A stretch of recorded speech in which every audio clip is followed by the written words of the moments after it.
So I think we can get started. Hello everyone. Yes, we can start so we have new people and just do names and pronouns and what's a fun question? Is that one? What was your first email address? I remember that one. Oh my god. How do you not remember? How do you not remember that? Mine was pretty in pink wax girl, like age 25. It's like a pretty big moment in someone's life. So Rachel, do you want to introduce yourself? I think we should do it. We know yours. Yeah, my name is Okay. pretty in pink wax girl. She heard. Oh, I just cycle so many Devons checking buttons. No. Me? Okay. Hi, I'm Anjali, freshman, she, her, and hers, and my first email address was like girlpower234. Love that. I'm Mahmoud, I see him and his. I think mine was something like Asian. My name's Ben. He, him, his. My first email was like not exciting at all. It was B.A. Livy. So yeah. I'm Olivia, I use she, her, and hers. I'm here from Fearless and Loathing. And my first email address was one tough cookie, number 1, letter K. Yes. That's beautiful. Hi, I'm Ty, third year, he, him, and his. I wish I had something more exciting, but twhockey99@aol.com. My name is Peace. He's he, him, his, and my first email is like, it's not very exciting. It was just Peace IYI, which are like the first 3 letters of my last name. Hey, my name's Jordan, and you see him and his. My first email was Martel Jordan, after the Flemish French leader from the Charles? Okay, you go. I'm a little nerdy about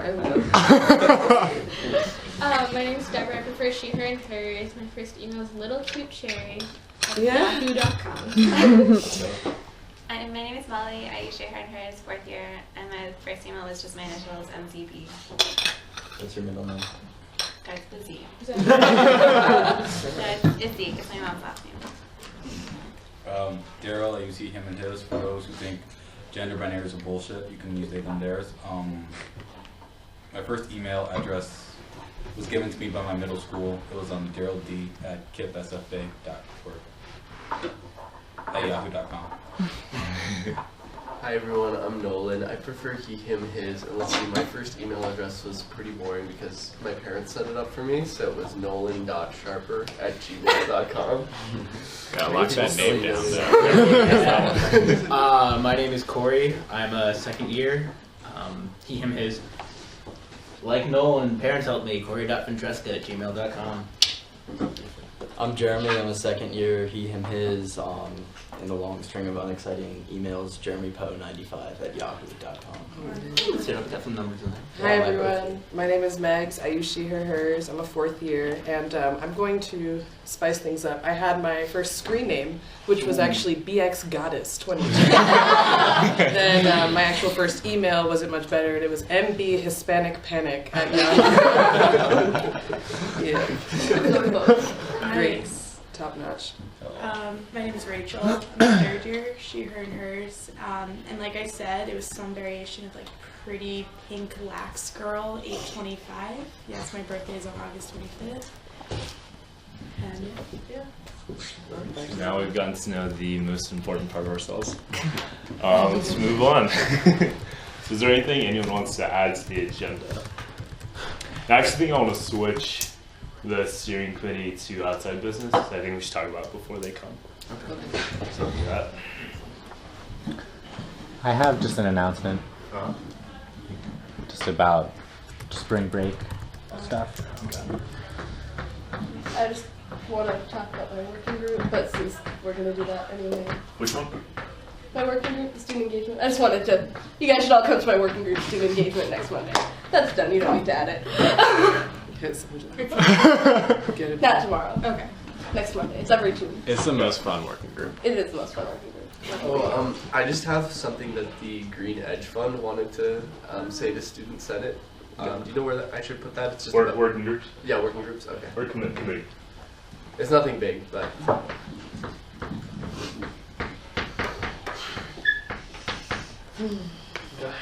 Otherwise, anything?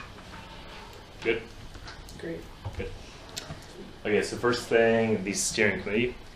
So I think you all know, but we've had 3 people elected out of 6, and we are tasked with appointing the other 3. So basically the pool is all the people who were not elected, and they're going to come in at 8 and give short statements as to why they should be elected. We can ask them questions, and at that point we'll choose. So I just want to talk about process-wise, if that's good with everyone, because we kind of talked about it yesterday when we were doing the election stuff, but I just want to talk about it as a group. So, is there anything in particular you guys want to make sure we get across, or like ask them, or floor is open? Are we going to be going into executive session when we make our decisions? Like when we talk about it?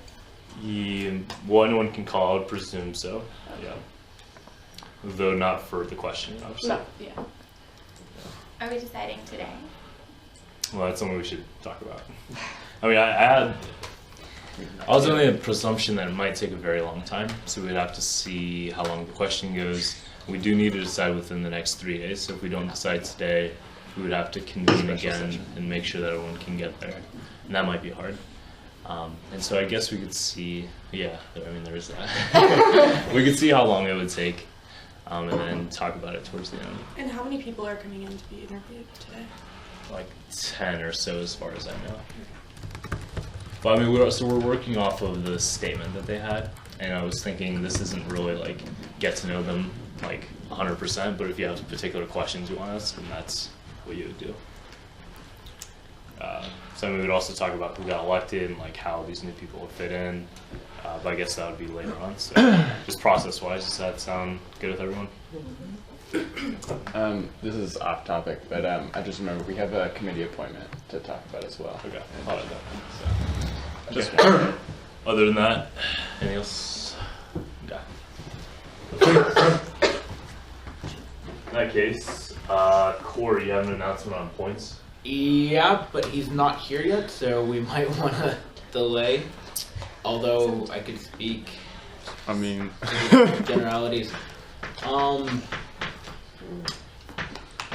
Yeah. So Zach, who is not currently here but should be here soon, has cleared the 25-point mark. He is at 27 points. This means that we're going to censure him in the review. He has missed some things rather repeatedly. Do not let yourself get up to that number of points. You can find where, if you go onto the Student Senate website, you can go over to the left, there'll be a little section that says points. You can find out how many you'll be pointed there, depending on your duties, depending on what position you end up ultimately getting. There's also an ongoing tally on There's our an website. ongoing tally, yeah. I just shared that to the Senate email address. I'll probably share that with all of you now that we have a list, sir. Do we have? Yeah, it works. Cool. Anybody have any questions about how points work? Jordan? What's the threshold for having to kick him out? 30. 30. 10 points you get a warning, 20 points you get a warning, then in 5 points you'll be censured, 30 you get kicked. So. Did he get a second warning? Yeah, he should have. Sarah would have been in charge when that happened, though. She told me that she. Okay. Okay, so I guess the next step is we have to write up a statement to find a review, right? Mm-hmm. So let's not be overly. Yeah. I guess we don't want to be like mean about it, right? So, could you write that up? Mm-hmm. Thanks. What do those look like? I mean, I've never seen someone get censured, but I would imagine it would just be like Senator X has accumulated so many points as a result of not attending meetings or whatever. I think we have to like play a line between being like very specific but also not being very broad. Because if we just say he's getting censured, people are going to think he's like committed some kind of crime, and that's not the case, right? Yeah. Basic things. Missing a plenary is 10 points, so that's a lot. If you notify me of general things 24 hours in advance at least, you won't get appointed. Emergencies happen, so that's just let me know as soon as you can if something like that happens. Missing general faculty is 5. You get a point for each 15 minutes late that you are to a plenary meeting, and it's 3 points for not submitting a time card by 2 p.m. Sunday. How many? 3. Really? Yeah, it's a lot. You can't just not get paid. I'm about- an accountability it's thing, about- so But keep your money. those add up. Please do those. Yeah.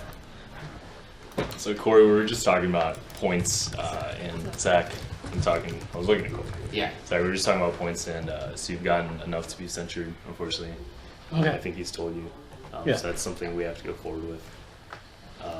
So I mean, we'll have a statement I'll circulate, and you'll see it beforehand, but just Okay. wanted to let you know. Okay, Ty? I have a Sorry, meeting. please, your question. Sorry. What's the statute of limitation of points? Is it like do they reset at some point? Your life? No, It resets when you. It resets for each election, so there's a carryover for everyone else. But since you're just elected, you're fine. Okay. I had mercy. Yeah, they carry over. Yes. You're okay. Thank you, Corey. Yeah. Any other questions? Okay, Ty? So I think, as a lot of you guys know, we were trying to start setting up like some resources for students who struggle when they stay here over break. I am setting up a meeting with David Hill, who's the pastor at First Church, who's like really invested in this. I'm going to meet with him on Thursday. I don't know the exact same time yet, but I'll email you guys when I do. Obviously, like, anyone's welcome. So I'm just hoping to get that like up and running as fast as possible, so we have something set up over spring break. So yeah, meeting on Thursday. I'll send you exactly what time it is and where.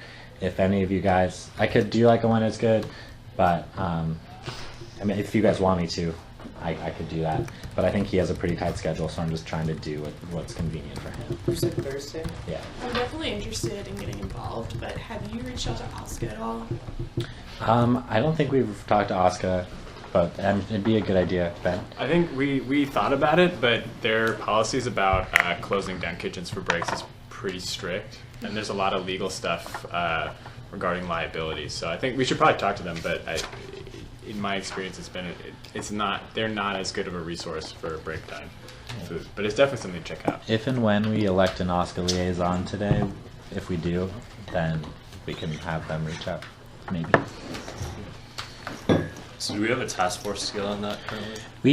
We did, but Justin was kind of working with it mostly with me, and he's gone now, obviously, so we definitely need to like reformulate it, and we can establish a new task force. Either this probably next plenary. I think. Do the new people know what we're talking about? That's spring break. Yeah. Do you want to do a brief? Sure. Basically, there's this really unfortunate thing where there are kids who can't really afford to go home for breaks, and then also can't really afford to cook for themselves and have the resources they need to thrive here, and we think that's ridiculous. So we're just trying to set up small things at first, just like meals for students to go to, and I think we're trying to start small and hopefully expand it maybe into a larger program by next year. But just sort of testing out what kids want and what works for the community and trying to figure out that type of stuff. So it sounds like you've been doing most of the work on that. So would you mind being the point person? Happy to continue. Yeah. And do we want to go ahead and put together a task force then, just so you guys do can it. start having meetings? Sure. Okay, so if you're interested in being part of that, just raise your hand. Wait, can you say what the task force actually is or what that does?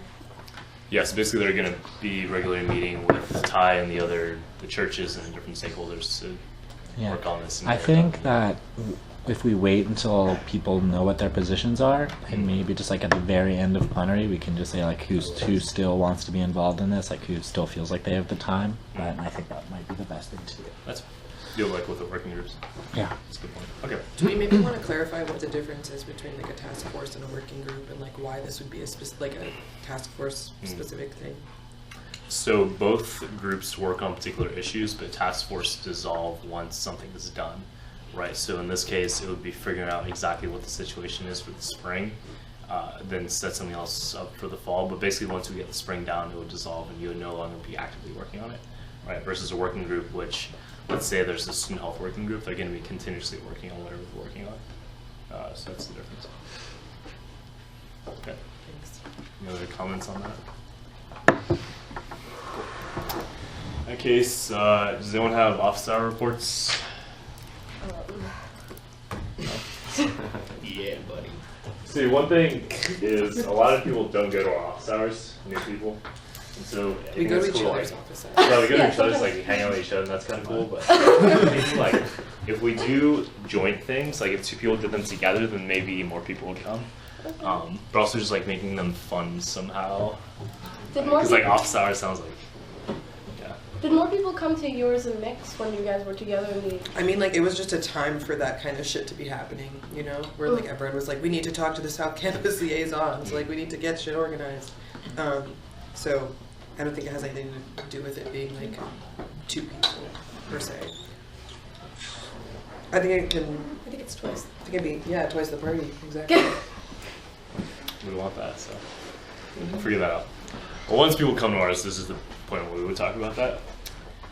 So any working group reports? Yes, sir. Do you want to go? No, I've never done a working group report before, so They are not that intense. Go for it. They're just fine. my worry is going too long. So the Never beats. last Thursday, the student health, like we got a pseudo meeting together, basically former members, and if I can get the internet connected, basically, myself, I've been a member since last semester. Sarah Ebb, who ran it, is going to be continuing on the group, and then Zia Smollins, who was away last semester and I believe chaired it spring of 2014, is going to be on it. And then in addition, we also reached out and we got someone from the Peer Support Center board there, as well as whose name is Dana, and I don't know how to pronounce her last name, and I'm trying to find my note. Okay. And then there was also Avalon McKee, who is formerly a member of Oswell before it became defunct, and is also trained by the Peer Support Center. So we were basically trying to figure out all the different things we were working on. From last semester, we had a draft of a website. I don't know how much Sarah communicated that to Senate, if at all. Okay, basically a website that looks to aggregate all the information about wellness on campus, whether it's physical or mental health, along with resources that might not fall under the purview of like the counseling center or student health, such as student-run support groups, for example, survivors of abuse or eating disorders. So we've got a draft of that. We've been working with John Harshbarger and other members of the counseling center and student health, making sure that they agree with what's being said, and we're going to hopefully get that up and running and fully public in the next month. And it's just like a balancing act at this point of like pushing for actual reform in the Oberlin official websites, which are very confusing, sometimes contradictory, and having something that basically where the burden has fallen upon students to have to maintain this. So we're going to continue to work on that. If you have further questions, join the working group. Yeah. We also have a draft of a feedback form for the counseling center that we were working on last semester. Again, I don't know how much Sarah shared with you, but that's almost ready to go. It's just a question of how we want to implement it, if the counseling center wants to officially distribute it, or if we want to just have it be on our draft of the website. We're also looking at developing feedback forms for other services on campus, such as the deans, student health, Office of Disabilities, etc. We're also looking at gathering feedback about outside resources, such as medical professionals in and around Oberlin. One of the issues we run into is the legality constraints. So I believe we're going to be talking to Oberlin's general counsel and like other people looking at the legality of sites such as Yelp and Rate My Professor to make sure we aren't actually committing any crimes. And that's a very broad idea right now, but we'll continue to work on that. Also, something we discussed last semester is getting a bunch of people in the room to talk about the availability of Plan B on the weekend. Essentially, right now, from like Friday evening to Monday morning, you don't have the option to go to student health to get it for free. You have to either go to CVS where they have the legal ability to refuse to give it to you, or you have to order it. So it's just an accessibility issue, and also just making students pay for something that's currently free during the week. This committee, we're looking to involve Dean Estes, staff in student health, as well as safety and security, to basically discuss what role they should each play, both in this and on other wellness issues on campus. And Avalon and Dana are going to be taking up the lead on that for getting them all in the same room. So we will continue to let people know about that, and if you're interested in that, just follow up with me. Something we weren't looking at last semester, but we're hoping to look at this semester, is residential education. So it's a broad discussion about what are the current problems, especially with the RA system, both in their training and how they actually act. So Sarah has been looking at the group interview process and has drafted a list of proposed changes, and she's currently heading that up. But if there are people who are interested in the Res Ed working group, or were on it previously and want to be involved, we're going to be figuring out how to coexist and work on that. What's there? Yeah, and then for transportation, I talked to some of the people on the Sustainable Transportation Action Team, if I got that correct. Which is another one of these various like fragmented things. Just making sure that they are aware of like the need for confidential, low-cost ride services to allow people to access medical resources outside of Oberlin, such as therapists or other doctors. We're also going to be looking at Ride Line, dealing with issues of confidentiality when it's students driving other students, looking at safety and security, what resources they can provide, and so I'm going to be continuing to talk to transportation people that I know, and I'm sure I'll continue that discussion more. Physical wellness accessibility, this is Mahmoud's idea.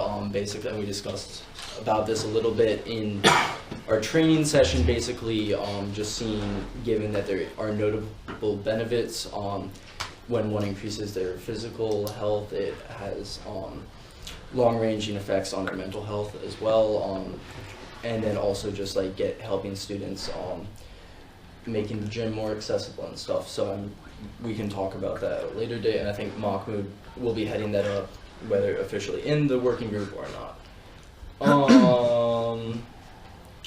And then Avalon and Dana are going to be looking into, there's currently a fundraiser style event being organized by the softball and women's volleyball teams, basically getting women, like offering training to come in to the gym. In addition, the Mental Health Alliance, of which I am a part of, we're looking into getting artificial sunlight lamps in mud. This is a more long-term thing. It's something that I think OMHA will be, which is OMHA, Mental Health Alliance, will be focusing on, but if we need help with like research or talking to administrators and other staff, we'll probably come through some. There's also invitation, join the Student Health Working Group. It's a great time, and it's not just a bunch of senators sitting around talking. We're actually working on concrete stuff and reaching out to different parts of the Oberlin community.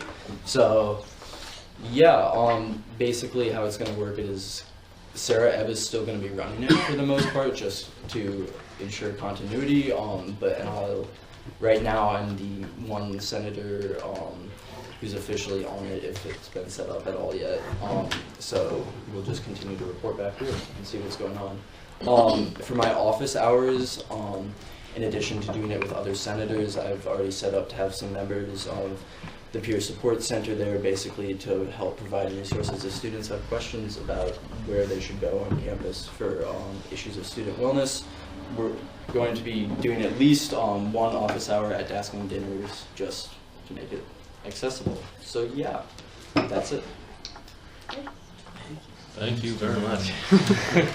Does anyone want to follow that?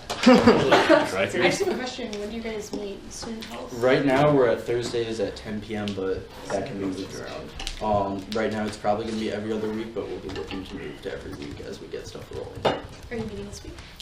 No. Alright. And on the point. No, I just wanted to reiterate student engagement next Monday, 7 o'clock. Also, we're trying to get the thing in Wilder, the board, like actually to look like something. So if you guys are interested in doing that, yeah, to the extent. And I realized there was one thing I didn't mention during our training about office hours. So we have the calendar, I think I didn't mention it, we have the calendar for the Senate account. And you will be able to set it up on there. I'll send you guys an email. Okay. Committee reports, Nolan. Okay, so this isn't strictly about a committee, but I was recently approached by the Green Edge Fund, and they really want someone on Senate to also liaise with Green Edge Fund. It's in their bylaws, and they keep coming after me that they need someone else. So I'm wondering if we could perhaps bring that up during positions and put the position of liaison with the Green Edge Fund as one of those positions, since we've been repeatedly approached to have that as a position.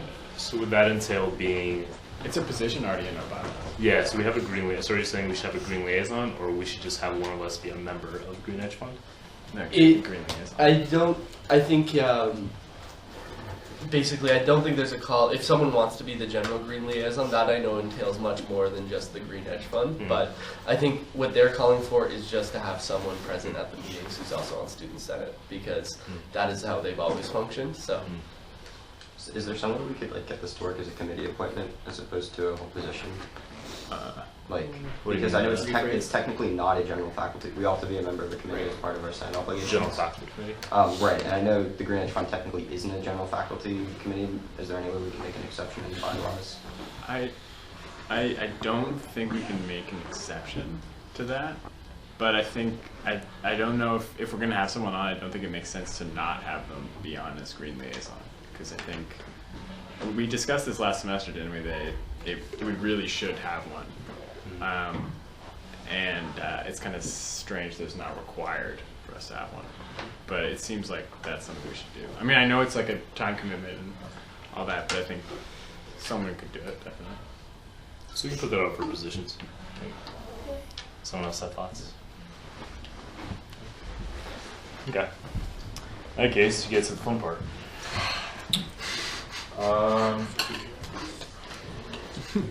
So hopefully you've had a chance to think about what position you want. So as I call them out, just raise your hand and I'll list your name. So for liaison, who wants to go for it? Wait, I have a question. Yeah. Isn't there a charter liaison? Yes. Position? Yes. Did I forget that one? Yeah, it was chartering.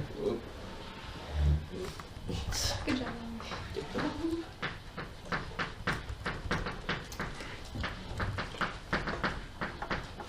Are you talking about process coordinator? What? I'm talking about governor's chair? No, chartering. No, process coordinator. It's a separate. It's a separate position. Process coordinator? Yeah. Wait. Is that what? We don't need it. I love to tell my mom what process coordinator. It's basically just all the stuff Albert was doing last semester. Secretary. Or no. Yeah, Zach. Oh, okay. Given how much trouble the bylaws gave us last semester, I think we do need it.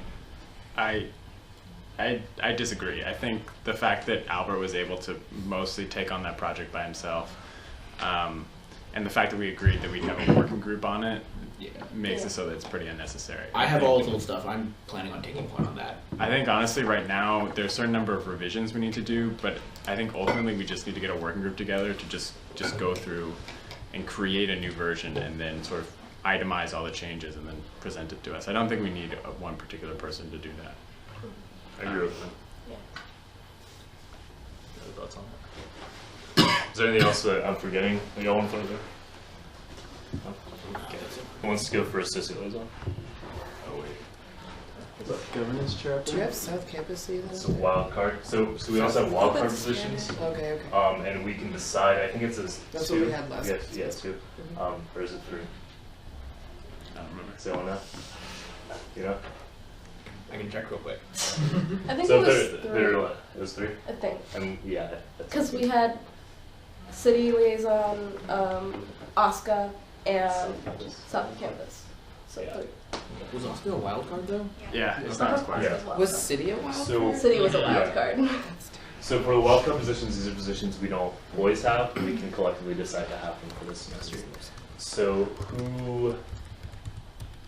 which ones do you guys want to consider? We'll have to talk about all of them, but so we have green, I would City? Governance chair. city, governance, Although I think actually governance chair isn't. Governance wild chair card. is in the Constitution. It's required. Well, governance chair. yeah. We just but- have No, it. no, governance isn't a wild card. We're required. Oh, okay.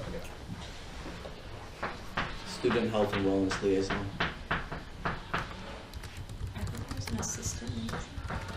There is. There's Yeah. associate liaison. That's Well, we have. That's it. Oh, that's it. There's wild cards. Did Someone you put wants city? Oscar. Who's in Oscar? I am. Ben. So we have green, student health, city, Oscar. South Campus.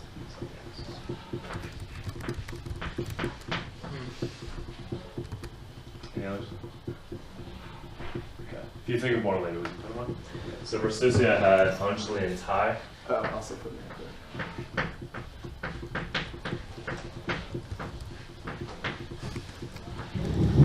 Okay. Anyone else for that? I'll, Try not to lay on this table. I'll do associate.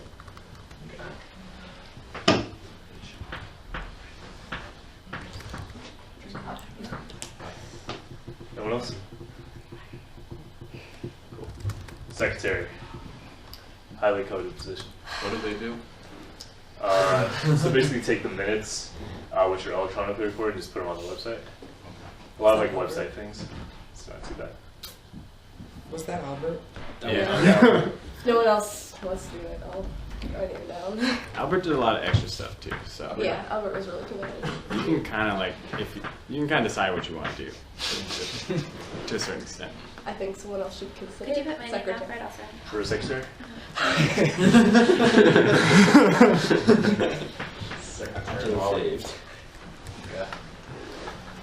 Anyone else? Treasure. Shrink catch up. What's shrimp? Zach. No, that was a question. Oh, question. What's up? In the bylaws, it's combined with operations manager. No, it's not. Oh, it's not. What? Really? Okay. Treasurer is also technically membership coordinator. Oh, okay. Misread that. Treasure. Serves as a Senate office and Senate mailbox. Operations manager. Don't we already have an ops manager? Yeah. Yeah. Technically, you carry over from last semester, unless someone else wants to get. Yeah, one. technically there's a carryover thing, but if anyone's interested, we can have a little. Yo, I can write my name down as well, or like whatever the election thing we're talking about. Operations manager. Yeah. Operations manager. Yeah. Did I miss you for secretary? Did you know I was just asking a question? Oh. Okay, anyone else for operations manager? Yeah, SFC co-chair.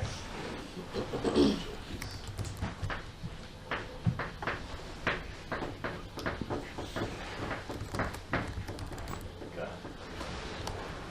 Anyone else? Committee liaison.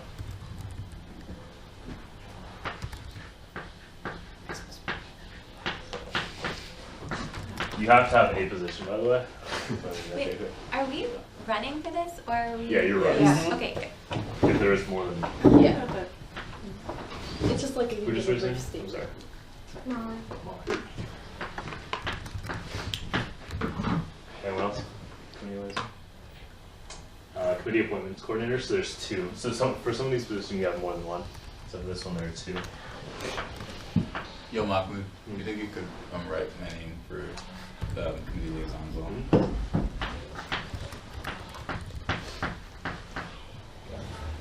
Committee appointments coordinator. It's a great job. It's a Spend good lot of time job. with people. Meet a lot of people. Ask Who them did questions. that last semester? Ben and I. Me and Corey. Yeah. So we have two. Okay, there's Can we two. have two positions? You really need to. Yeah. Okay. What is Yeah. it? So for like this is like What's one the here difference? like You're outboard. in charge of more. interviewing Collaborate. applications for committees, for general faculty committees for students. Oh, I'd like to do Oh, that. I put my name. Especially this semester because we're going to need a lot of organizations that will need applicants. It's going to be a lot. Can you take my name off of communication? No, it's committee. Well, it's the same. Since I don't know what it is, you should probably take my name off. I guess actually, I'll just like quickly explain Okay, the difference I think between committee liaison and committee appointments coordinator. Yeah. So committee liaison is in charge of sort of keeping track of who's on committees, which committees we appoint to, and sort of everything that goes on there. And committee appointments coordinator are in charge of communicating with applicants, interviewing applicants, and then presenting them to Senate to be appointed. And I mean, it's kind of, there's like a little bit of gray area in terms of responsibilities. So I mean, it's totally fine for the committee liaison to like help out, and that's, I mean, Nick did help us a lot last semester, so. Yeah. Yeah. I think that covered it. Okay, so who else wanted to be committee appointments coordinator? Mark. Peace. On occasion. Well, Yeah. Okay. so you don't want to go? You can put my name anyway. Whatever.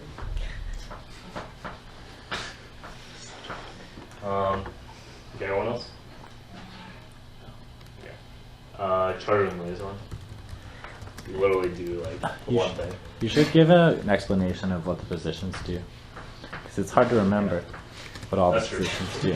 So you want to talk about this one, Bill? Sure, Jordan, that's okay. All right, so the chartering liaison is in charge of reviewing charters for Oberlin organizations. We bring together the joint chartering subcommittee, which is made up of some members of Senate, the Dean of Students, and Tina Zwegat from the Office of the Student Union.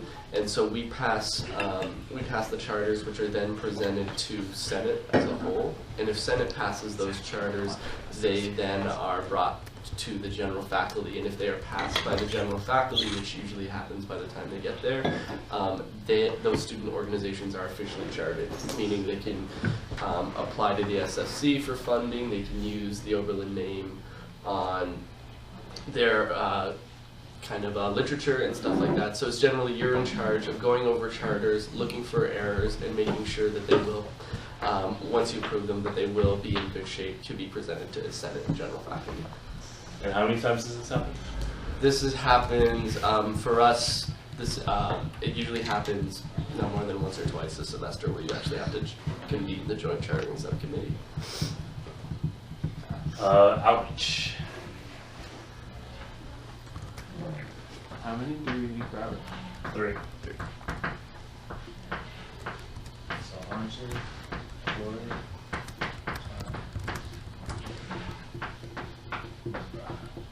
What else?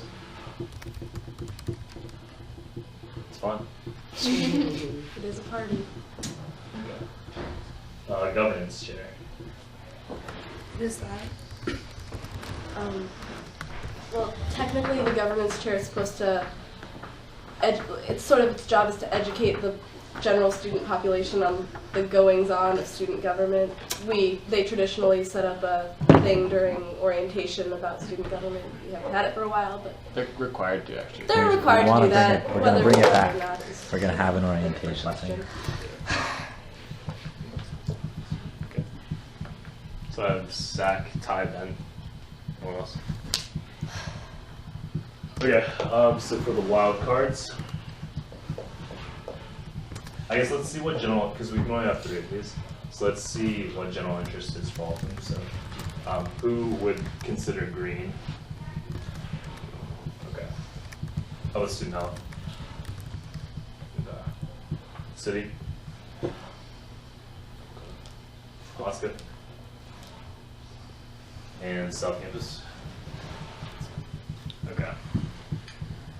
Can I make a suggestion? Yeah. It might make sense to do the required positions first and then to do the wildcard positions second. Once everyone knows what they're doing, sort of. That's fair. Okay, in that case, we can get started. So basically the way we do it is that if you have multiple people going for one spot, you say why you should be it, make a statement, and then we'll ask you questions and then we'll vote on it. So yeah. Do you think we're going to be done with this by 8 o'clock when we have all of the? No, I was thinking we'd pause like in the middle. Just I wanted to give them a like set time to come in, so we'll just stop. Okay. And go back to it. Okay, so we have liaison, me and Megan. There's questions first. Yeah. Go for it, Molly. No, you go first. How flexible are these positions? In what sense? The reason that I'm interested in the chartering one is that I would love to have Senate serve a greater role in connecting student organizations on campus. And so I think that would be a neat project for the semester. And I think it would be something that I would love to institutionalize and have Senate do going forward. But it doesn't seem to already be technically within the job description of that. The bottom line is all of these positions basically can change at our will. Like if we want to change a position, we can. If we want to create a new position, we can. We have bylaws that have been like written for us that we can change at any time pending a vote. So like you can change the structure however you want as long as the rest of Senate also votes in favor of it. And you can always do more work for your position you can than always you're do more than required what's to do. required. You're always welcome to do that. As long as we're covering what. And if there's a requirement you think you shouldn't have to do, that's useless. For some things you can just see. And we all have, the minimum is that we all have to be serve one of these positions. Yes. Correct. And there are certain positions that in the bylaws as it currently stands, if you hold that position, you can't hold other positions. Yeah, the first three. Also SFC co-chair. 5. Yeah. And some of them have point systems associated with them. All the official They all do. All the official ones do. But the wildcard positions do not, and you're required to submit your own point system to the operations manager. So you're not just like messing around. Yeah. Okay. Any more questions? Do we have an events coordinator? Or is that allowed? Isn't that? That's not outreach. No, that's not outreach. Yeah, it's a separate position. Yeah, it's a thing. I forgot that one. Good catch. We have too many. That's important. We gotta do that. We have way too many.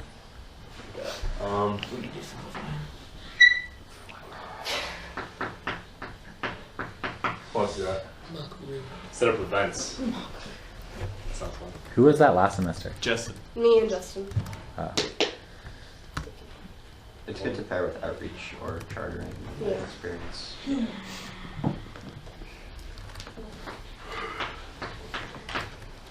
What else? Okay. Any more questions about this process? So, related, Zach mentioned that there's a processing person, which is a position that's supposed to be in charge of bylaw revisions. Since we're doing that as a major project, do we want to add that as like a processing person? We talked about this a second ago.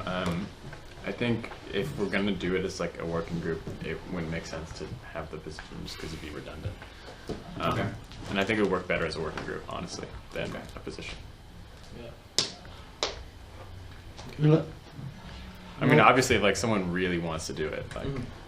I was gonna say, unless it would entail basically chairing that working group, then it might make sense, especially if it's gonna take like a lot of like work that doesn't involve inside of the working group but outside. But I'm not sure. Yeah. That's kind of what I was thinking. But I think most of that's been done by Albert already. Half of it about. About half. what do y'all think? We can forget it. Okay. I mean, we've never had them before. Okay. Okay. Yeah, as long as it gets done, it gets done. Yeah. Anything else? We can get started. Okay, so me and Megs actually talked beforehand, and we think that we would do liaison best together, which has never been done before. But we'd like to propose changing the bylaws because I think that we offer different skill sets, and we could probably do more working together than one person or the other. So I actually wrote a resolution which I can send to you all right now. That would make this official, but basically that's our proposal. And seeing as how nobody else has run, I guess you're gonna have to take it. Just saying, I would totally do this on my own, but Mahmoud is just a million times more organized and like apt when it comes to this kind of shit. And I also think, yeah, like we would be an amazing team. Now, I'd also try to do it on my own, but I'm not nearly as cool, so it That's wouldn't really work what out. it comes down to. Word. If we were can one become person, one it would per- work yeah, out well, but it's too bad. unfortunately that is not the case. So. Okay. Unfortunately, the world would not be ready. I just sent it, so if you guys want to look at that, and I'll give you a minute, we can vote on it. I have a question. What's up? Is this any different from like 2 assistant liaisons? What do you mean? Well, I mean, we started thinking about this because of this like particular circumstance, and it was like us in particular. And so I mean, if you guys wanted to do that, I guess we can talk about it. Wanted to do what? Are you sort of bringing up why don't we have 2 associate liaisons? Is that what you're saying? No, I'm asking. Distinguish this Yeah. position of liaison from Yeah. associate liaison. Well, Yeah, it's so here's like, redundant. so let's put it this way. So if Chrysalis wants to talk to someone, normally it would just talk to the one person, but neither of us feel like that's the best for this situation, so he would just talk to both of us, as opposed to like him talking to me or Megan, and then we would like report to the other person. So it's just basically keeping both of us in the loop. Wait, I have a question, Zach. So are you saying like it seems redundant to have 2 liaisons and then also an associate liaison in addition? Is that what you're saying? Yeah. Yeah, okay, I can speak to that. So basically, in the bylaws, and just in general, the associate liaison has different responsibilities from the liaison. And so part of that is they sit on different committees, and also the liaison is in charge of sort of slightly different stuff. So I think it does definitely make sense to still have an associate liaison. Yeah. Well, Also, going forward, I think it's good to have an associate liaison who would be on Senate in the future and sort of know the ropes. Also, sorry, Angela. Just out of, gosh, why can't I? Oh, so does that mean you guys will still only be liaisons, or would you take on another position because now your role is split? I'm open to taking out other positions, but I think doesn't it say in the bylaws that you can only have one? I think we should probably yeah, I mean, we just changed the bylaws. I I guess we could talk about it, but it would probably be best if we just did this. Okay. That's a lot, right? Yeah. I guess my only concern would be, I don't know how often the liaison meets with people like last minute. Are your schedules going to be hard to balance and be at the same place at the same time for meetings? I mean, I can say for myself, I trust Megan enough to where if I can make it, I would be fine with her going. Yeah. How do you guys anticipate working out disagreements the 2 of you might have? Same way we have in the past, where I'm just like, this is how I feel, and Mark's like, I understand, but think about that. Yeah, I mean, there's no shortage of disagreements here, but I think why it would work out is because we can sit down and talk about it. I mean, in the end, we always get something done. No matter, I mean, if you look at the end of last semester, I think we both disagreed pretty pointedly on how it went, but I mean, in the end, it happened. I think we were both happy about it. So Yeah, Mark told me to keep the Senate address to 5 minutes. So just like, this is how I plan on, I just do my own thing, and it works. I mean, she said 10 minutes, I said 5 minutes, so we compromised and went to 25. Yeah. It's true. Yeah. Okay. Well, I guess we vote on this. Yeah. Can we vote on this resolution then? I guess I have one more comment. I guess I'm in favor of you guys like working together, but I'm also, the one downside would be the fact that we're adding one more officer position, and it's already like pretty crowded. But what do you mean by that? Like we are like one more position where you can't have other positions. Yeah. Yeah. That's true. Yeah. Well, we can amend that later. You know, like if, like we were just talking about that. Like if it really is that big of an issue, I'm down to join any number of these. Yeah, my only issue with it is bylaws and like whether or not you guys can take over other positions, because whether or not we're short. Also, associate liaison, what would happen? Like it sounds like having 2 main liaisons would, I guess, lighten the load for an associate liaison. I might be wrong. But they do different. They have different work. So the associate liaison's main thing is to set up the referendum, which they would certainly coordinate with the liaison on, but it's kind of separate.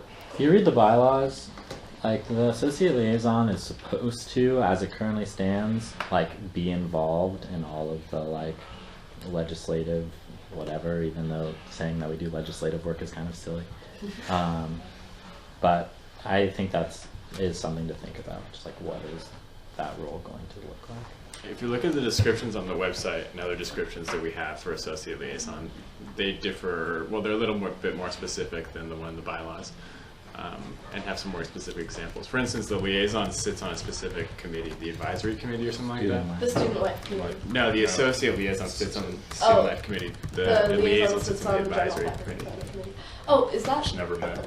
Oh, I was going to ask how that works because they only usually save one seat for a student senator liaison. Yeah, we're supposed to be on general faculty council. It's not like it shouldn't be an issue. All right. I mean, having it done it before, I could say the only thing is being like the point of contact for the administration, and I mean we can both do that. Right? But also, like, all of us have the power to reach out to whoever we want to. Yeah. Like, you can meet with Krislov, you can meet with anybody. You can.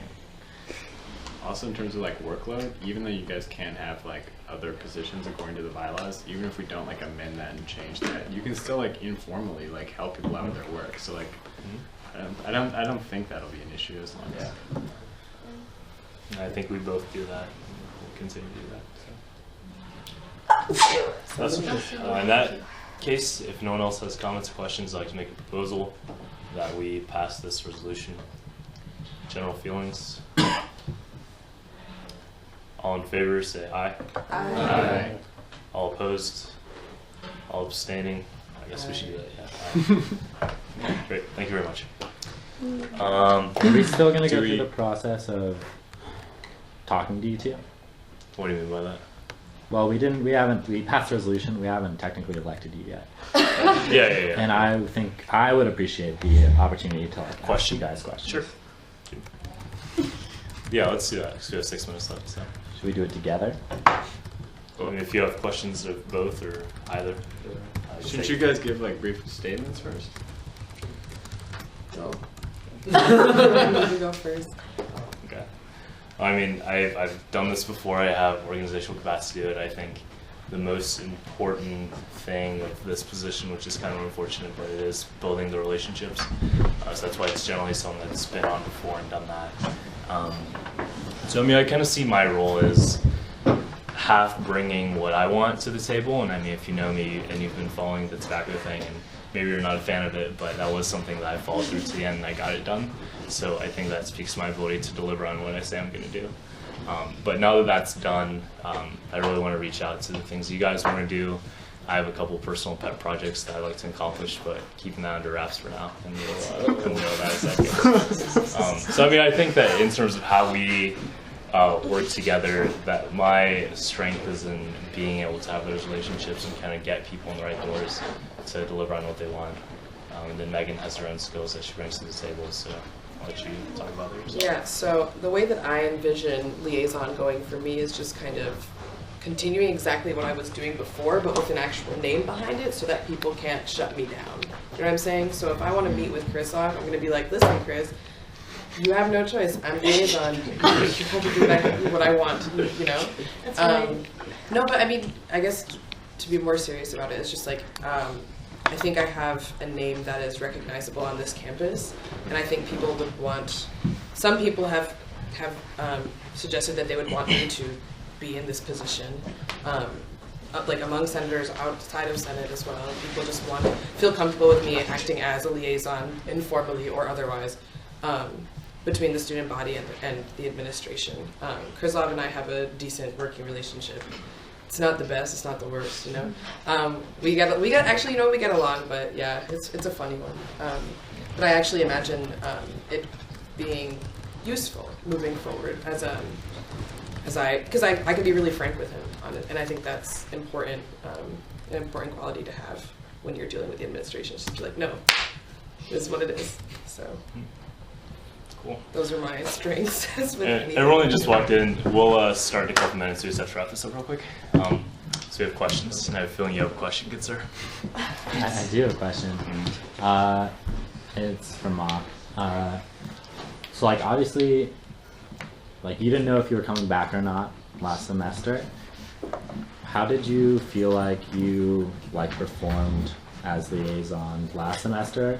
And like, I guess you said you want to keep your pet projects under wraps. Guess maybe under wraps is the best. It's like what do you want to accomplish? Okay. So like last semester. Am I gonna throw my cart? Well, it's your everything. I don't want to throw out everything right now, just because like there's some things I have to like be strategic about. But number one is get the website. Because I mean, we say it now and then, like other people are gonna talk about it and we lose leverage. I don't think we need like the element of surprise. Like not to you guys. You never saw it coming. In general, we'll Do talk we need to go into executive sessions? No, that's just one thing. But like, it'll take some time. Number one is get a website, which I talked about the new centers. Get a new one. I talked to Ben Jones, who's the VP of Communications. He can set one up for us. So do that. Consolidate that with the work that Jeremy's doing through student health. Get a new format for the forums, for the trustee forums that we're doing, because we all know that's messed up. And previously, the liaison's been the person that helps coordinate that with class trustees. So that's something I want to focus on. And then just kind of helping facilitate what you guys want to do.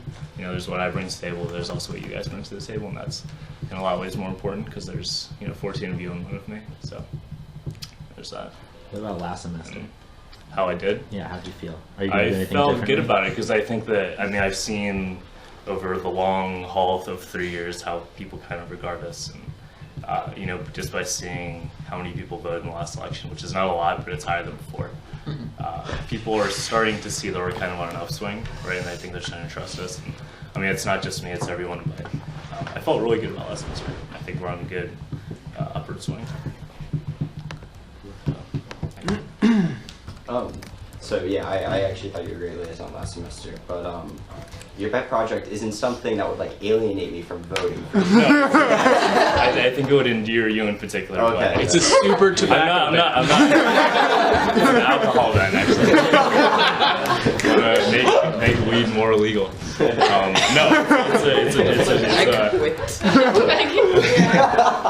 It's a trustees thing. Okay. Cool. And they're like finicky old white dudes, so we have to be strategic about it. But we'll talk about it. Yeah, then I trust you. See, should you guys leave the room now, or? Yeah, that's not Technically, well, that's only the only people running. running. They're the only people running. If nobody votes. So if no one else has more questions, someone wants to make a. I propose that we elect Mark and Megan for liaison. Yeah. Wait, aren't we, even if you guys are the only ones running, we're still supposed to discuss it, right? With you guys not in the room. Like, I mean, if you want to, I'm pretty sure that's what we're But that supposed means to we do. have to all of them out. You can propose to do a lightning round where you just automatically vote them in since they're the only two people running. And then you can talk about it after if you really want to talk about it, Savak. I'm proposing to do a lightning round because this is an uncontested election, and we shouldn't waste everyone's time over there. Thank you.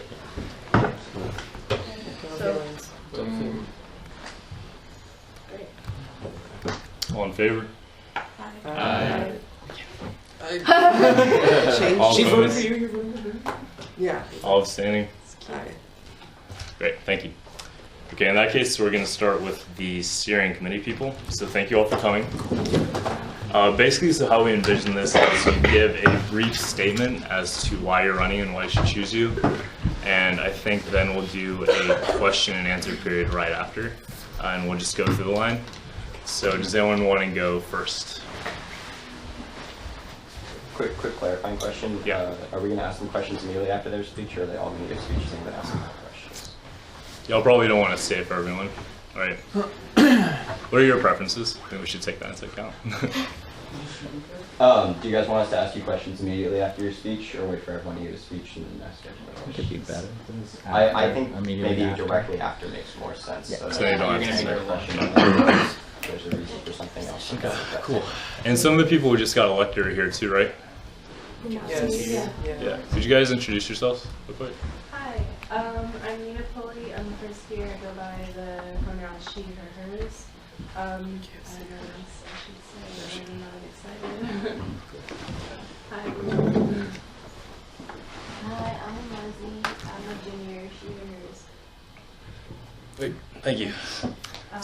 I'm Jasmine. I'm he, she, her, hers. I'm a second year. Looking forward to working with all of you. Okay, so everyone who's up next, we don't have to do a particular order, but if anyone's inclined to go first. I'll go first. Of course. I guess I'm speaking to you You can guys. stand up. You can go to the front. No, I'll just stay here. Can you go to the pot right there? Stay there. So I'm Ty, third year, he, him, his. The steering committee is something that's really, really important to me. It's something that I feel like I brought to Senate's attention last semester. At the beginning of the semester, I talked a lot about how I felt like we need to open up the steering committee to more student voices, that it was an opportunity that was set up to pass us by. I attended all of the forums with Mahmoud and Sophie and Ryan and talked to them about it. I talked to the trustees about it at the trustee forum, and I felt like it was something that I really brought to the forefront of a lot of people's minds, both in the administration and on Senate. And in addition to that, I worked really hard with Mike Franzen, who's the VP of Finance, to both understand Oberlin's finances, and that took a lot of help from Ben and Jordan and other people who were working in transparency and Mahmoud to understand students' the financial structure of the school and the barriers that we have. I feel very confident that I can get in there and be up and running, and I've worked hard, and I would love to see this work through. So, yeah. Questions? Yeah. Have you read the 2005 strategic plan? I've definitely read bits and pieces. I haven't dissected it. I should dissect it, and I will. From those bits and pieces, what do you like? What do you not like? What do you think you would do differently? In my opinion, the largest barrier to the strategic plan and the way that it was worded last time is it's not accessible to students, and it wasn't written with students in mind. It wasn't written both with students' input nearly to the same degree that it's going to be this year. And also, the way that it was presented and publicized doesn't make sense. And obviously, we've all heard about the #1 financial priority being the increase in net revenue tuition from students. There's a lot of tough choices that the school is facing, and on issues like financial aid, on issues like acceptance rates, on staffers and the workers that work here already. There's a lot of really hard issues and decisions that are going to have to be made. But I think making it something where students actually have a voice now, which I worked really hard to make happen, and then also when it's released, making it something that students can actually engage with and make it clear, I think would be really, really important. Sorry, am I able to ask a follow-up? Yeah. Going off just from talking to members of the Board of Trustees who are on the steering committee currently, do you have any plans specifically for getting more students to these forums that are hosted? Because a lot of the trustees want student input, and they feel like they're offering it, and that the students aren't. You're talking about the student forums? Yeah, the student forums where they come and talk to the trustees. Not specifically the trustee forum in TV, but other open. You're talking about the students on the steering committee having forums, like the ones Mahmoud and Sophie and Ryan did. I think that doing a better job publicizing what the steering committee is working on, so that students actually can come to the forum knowing what's going on, trying to be more transparent about it, and making it so that you can actually engage with what's going on, because the forums before, and this was both a product of not that much concrete work having occurred yet, but also I think the general mechanisms of it, didn't lend it to students being able to come in. So I think being more transparent with what the committee's doing is like step one. Yeah. How, if at all, do you plan to bridge the divide or the tension between the student body and the Board of Trustees? I mean, I think it's pretty obvious there's a lot of contention between the two bodies. So how do you... Something I've thought about a lot. I think there's this really, really destructive pattern and cycle where so the trustees and administration don't feel like they can work with students because when they put things out, it's not clear, it's not put out with students in mind. They're not trying to directly engage students, so no one's educating students about the financial structures. No one's educating students about why Oberlin is making the decisions that they're making. And then students get upset and they feel alienated and they freak out from the administration's perspective. And that makes the administration feel like they can't work with students. So then they don't bring students in, they don't put things out with students in mind, they kind of try and hide things, and then you have the whole cycle repeats again. So like disrupting that cycle comes in two ways. It comes from educating students about the financial structures and realities of Oberlin College, which was something I worked on a lot last semester again with Mike Franzen doing the forums. I'm going to continue working on that. And then also from a trustee forum, we have to show them that we're strong, that we will work hard and understand what's going on, but also like that doesn't mean we back down, but we can walk in with a really clear understanding and be on even footing with them, because there's this power differential where they have more information than we do and it becomes hard to engage. So filling that gap from both sides. And just to follow up, how do you think that your job as senator would impose on your ability to bridge that divide? Because you are representing the students as a senator. I think it would help. I mean, Mahmoud's already on the steering committee. I don't see conflict. I thought about that, and I understand why there might be a perceived conflict, but because we now are going to have 9 students on the steering committee, you know, if it was 2 out of 3 were senators, or 2 out of 6 or something like that, but I think 2 out of 9 is not really that much of an issue, and honestly might help going both ways. I hope. I think it would. Do we want to move on to I have one more thing. So I think you have the benefit and the burden of having had plowed through all that financial information and be able to see what the actual hard choices are. So if you could just talk a little about having seen all that information, what is one concrete thing that you'd willing to say we need to either cut this or we need to look at a way to increase revenue that may be difficult for students, we are willing to get out there and advocate for it in front of everyone? You're talking about what is a hard choice that I see that has to be made. I mean, staff is a really hard issue.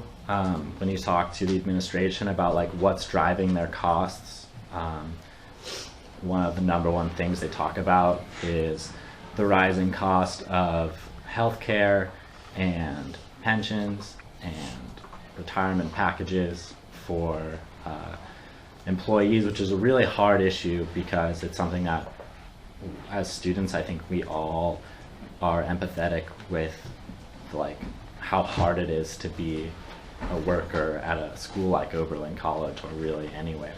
And then the administration definitely presents it as that versus financial aid packages. I think a place where a lot of progress can be made is on a donor front, on what students were engaging, to make sure they're happy, so that when they leave you get revenue back. Also have questions about the endowment, but as far as hard choices go and places to generate revenue, I'm not sure. I mean, I have been able to pour over the information Oberlin's given us, but I don't have, they won't give you the nitty-gritty details. So I don't know. I hope to be able to learn more about that when I get elected, if I get elected. Thank you. Should we maybe have it in 10 minutes? Yeah, or do you want to do questions? I think we should limit the number of questions just because we have a lot of people to. So. Also, I have a question, Mahmoud. Are you going to be voting on people? Yeah. Unless people have a problem with that, we can talk about that. We can talk about that later when everyone's out. Okay. So, I have a question before we continue. I nominated 3 of the students we're going to be talking to today. I'm still allowed to to vote and do. Okay. Does anyone want to go next? Actually, wait, before we do go on, can we ask the 3 who have already been elected to just say really quickly issue areas that are of particular interest to them? I forget what they said in the statements. Sure. Oh, okay, Yeah. sorry. Could you say it one more Could you time? say what particular issue areas you're interested in, if any? Maybe you just have to know. Absolutely.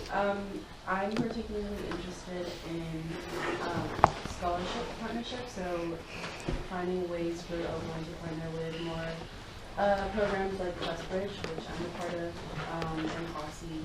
And also, I know you guys are just figuring out break funds for food over the breaks, which I'm super excited about. So more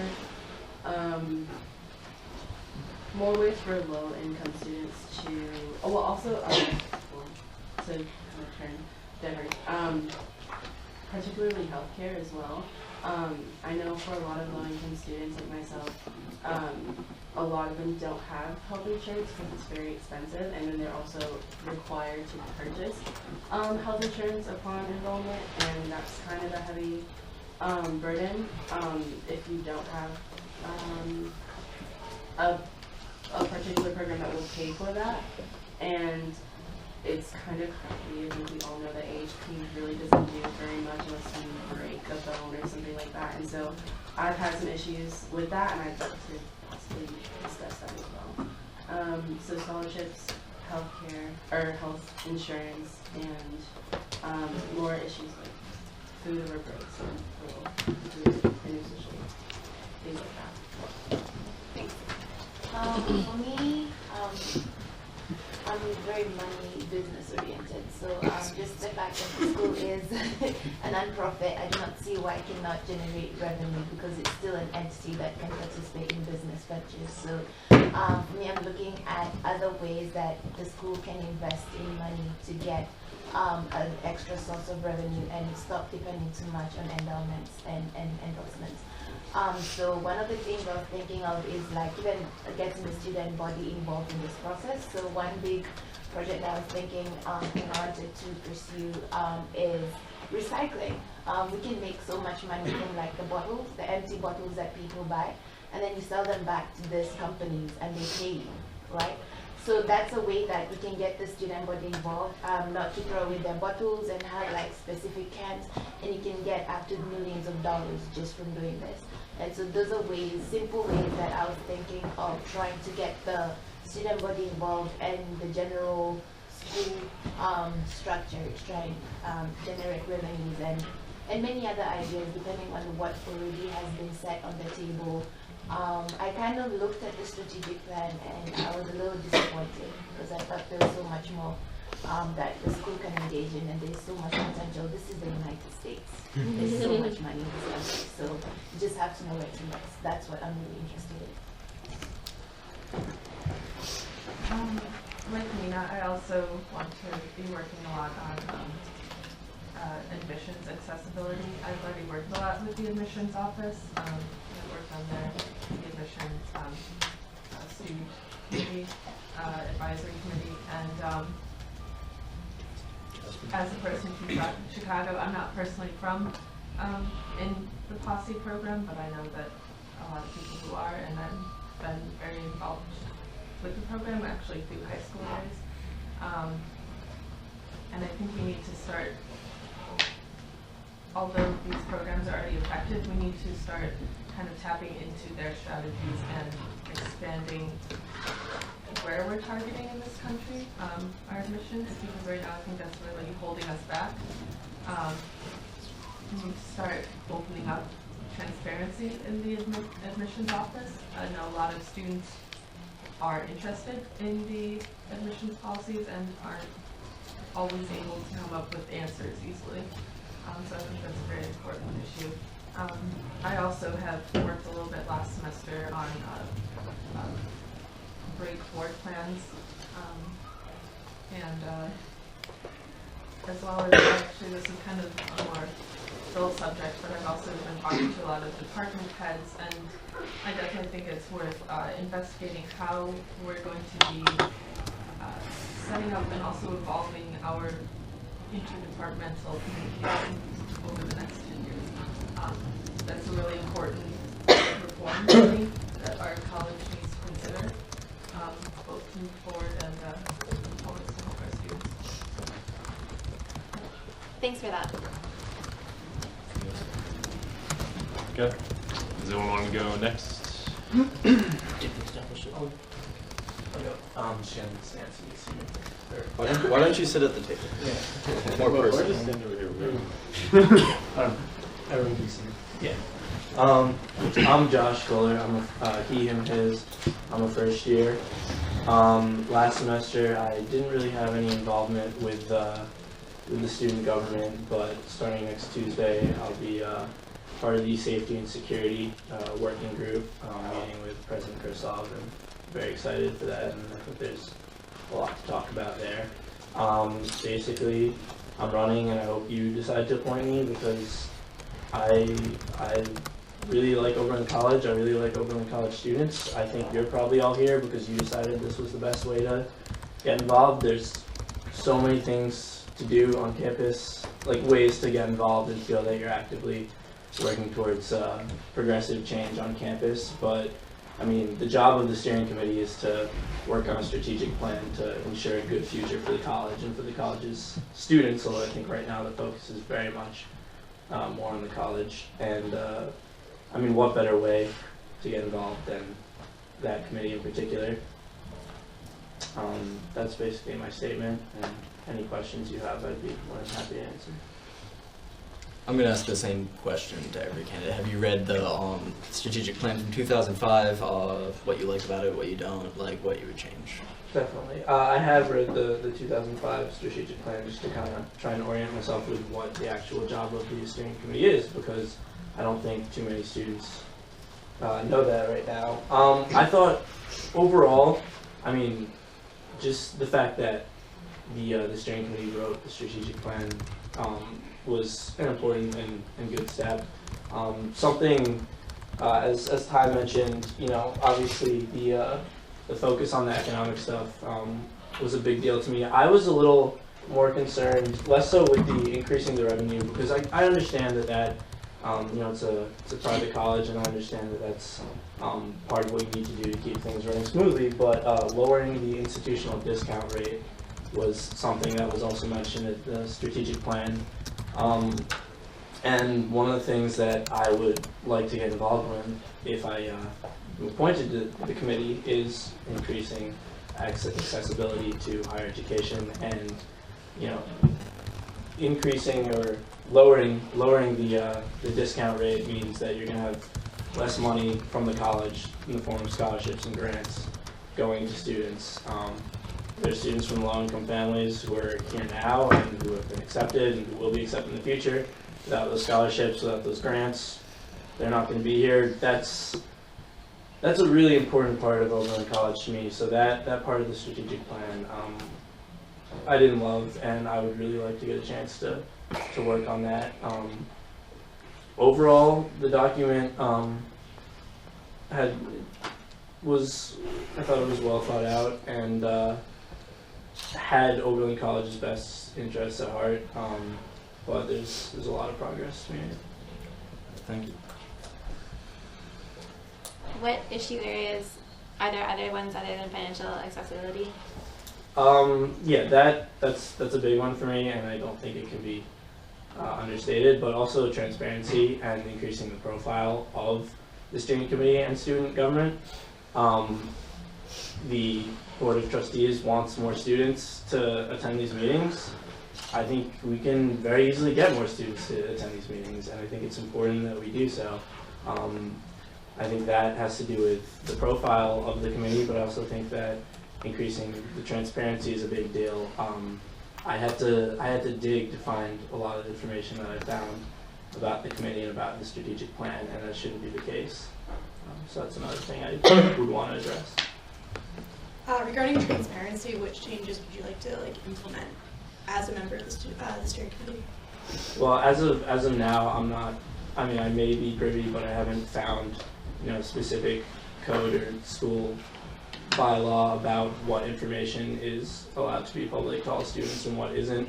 But I think a start would be just to have more students sitting in on the steering committee meetings and trustee meetings, so that you have awareness of what the strategic plan is, and that you don't have, when the document's released, you don't have students wondering where increasing revenue is coming from out of the blue. You have them following along, and you have them putting in input along to the creation process of documents like that.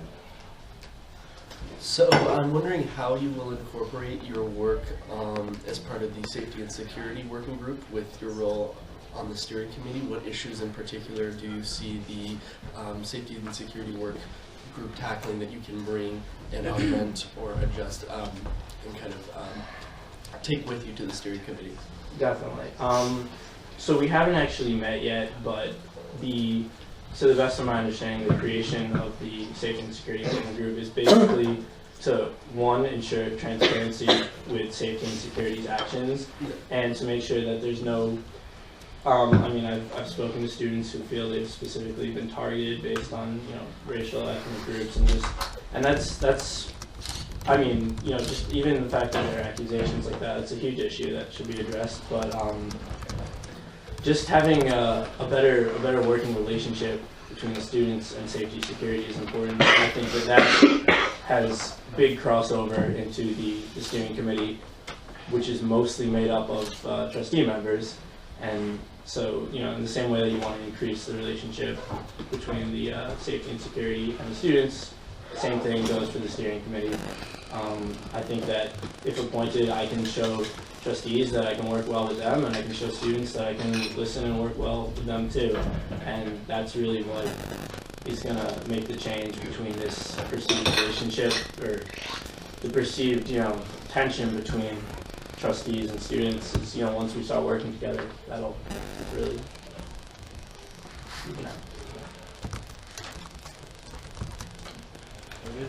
Thank you very much. Thank you. Thank you.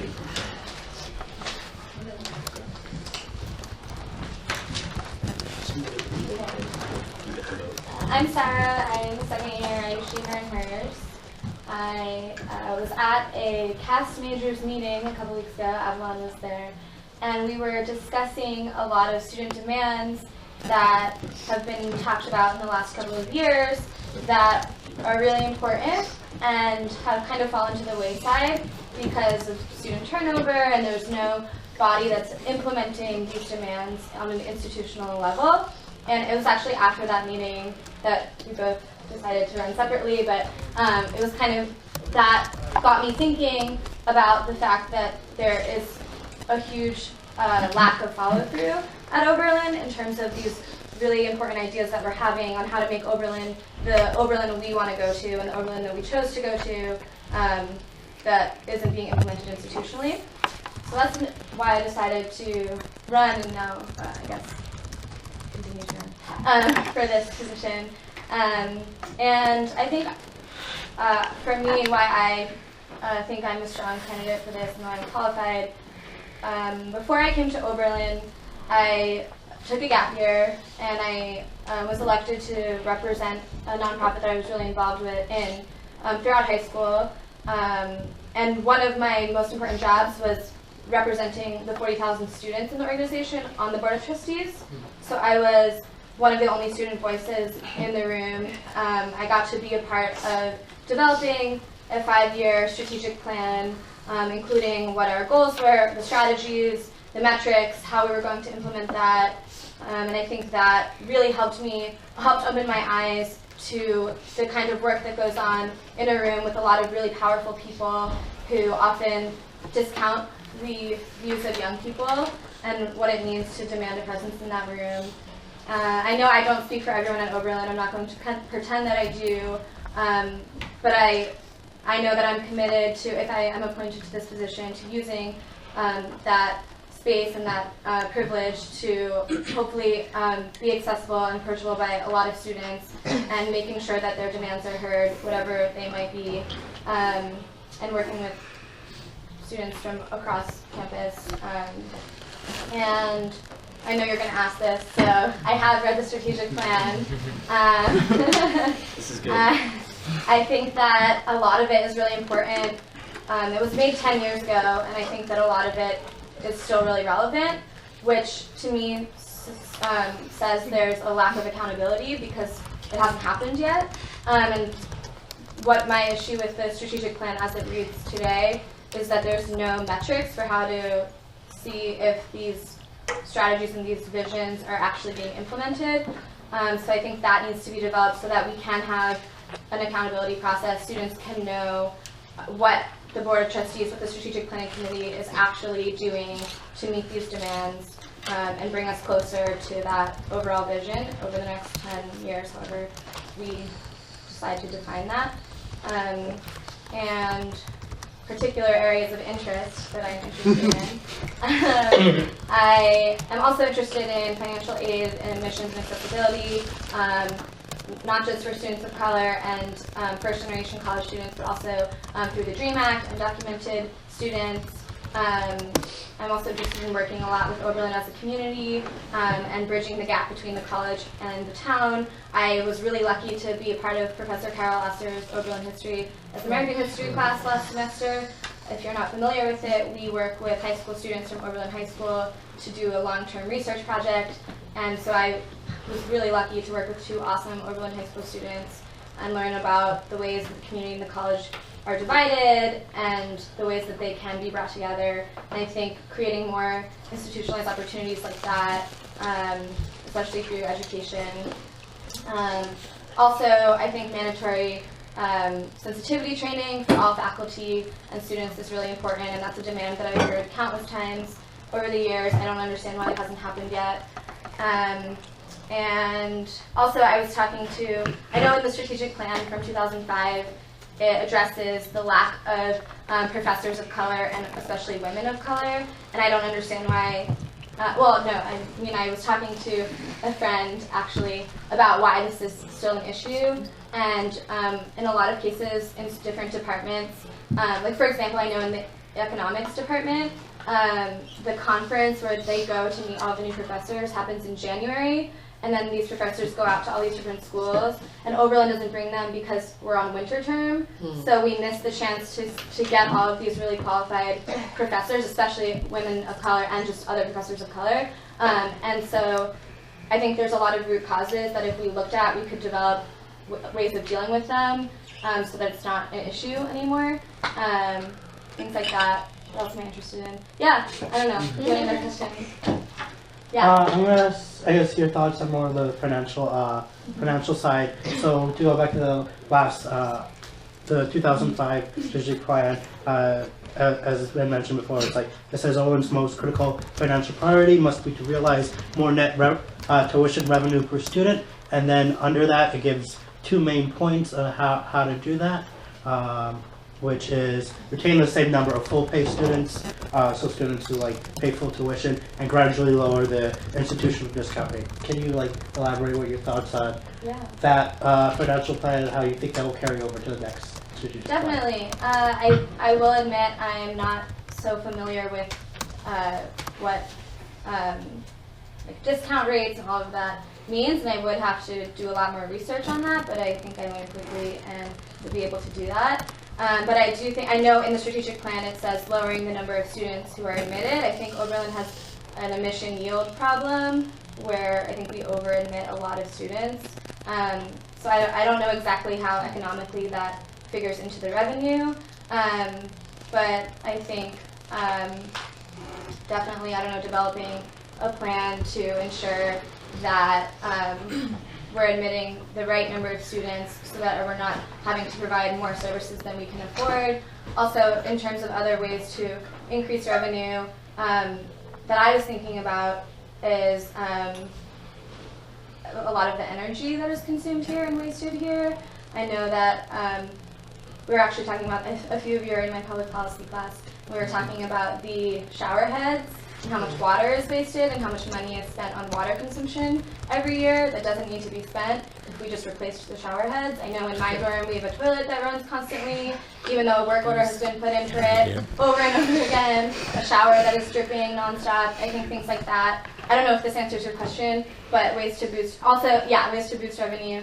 Also, when I mentioned that I served on that board of trustees, I also had a large role in doing fundraising with large donors. So that's something I feel really comfortable with in developing fundraising campaigns for unrestricted donations. I think you covered everything. Thank you. Thanks, Sarah. Can you guys all see me from here? I can also stand up. I can stand up. My name's Ellie. I'm a second year. I use she, her, and hers. So your last name? Oh, Lizak, sorry. I'm a double major in politics and geology. My main focus, my interest and reason for wanting to be a part of the steering committee is environmental issues. I think one big thing that Sarah touched on was follow through, and I think that in the more recent history of Oberlin, we've had a big issue with follow through on environmental problems. We have a great history. I mean, look at the AJLC, for instance, and that was a huge step historically in environmental architecture.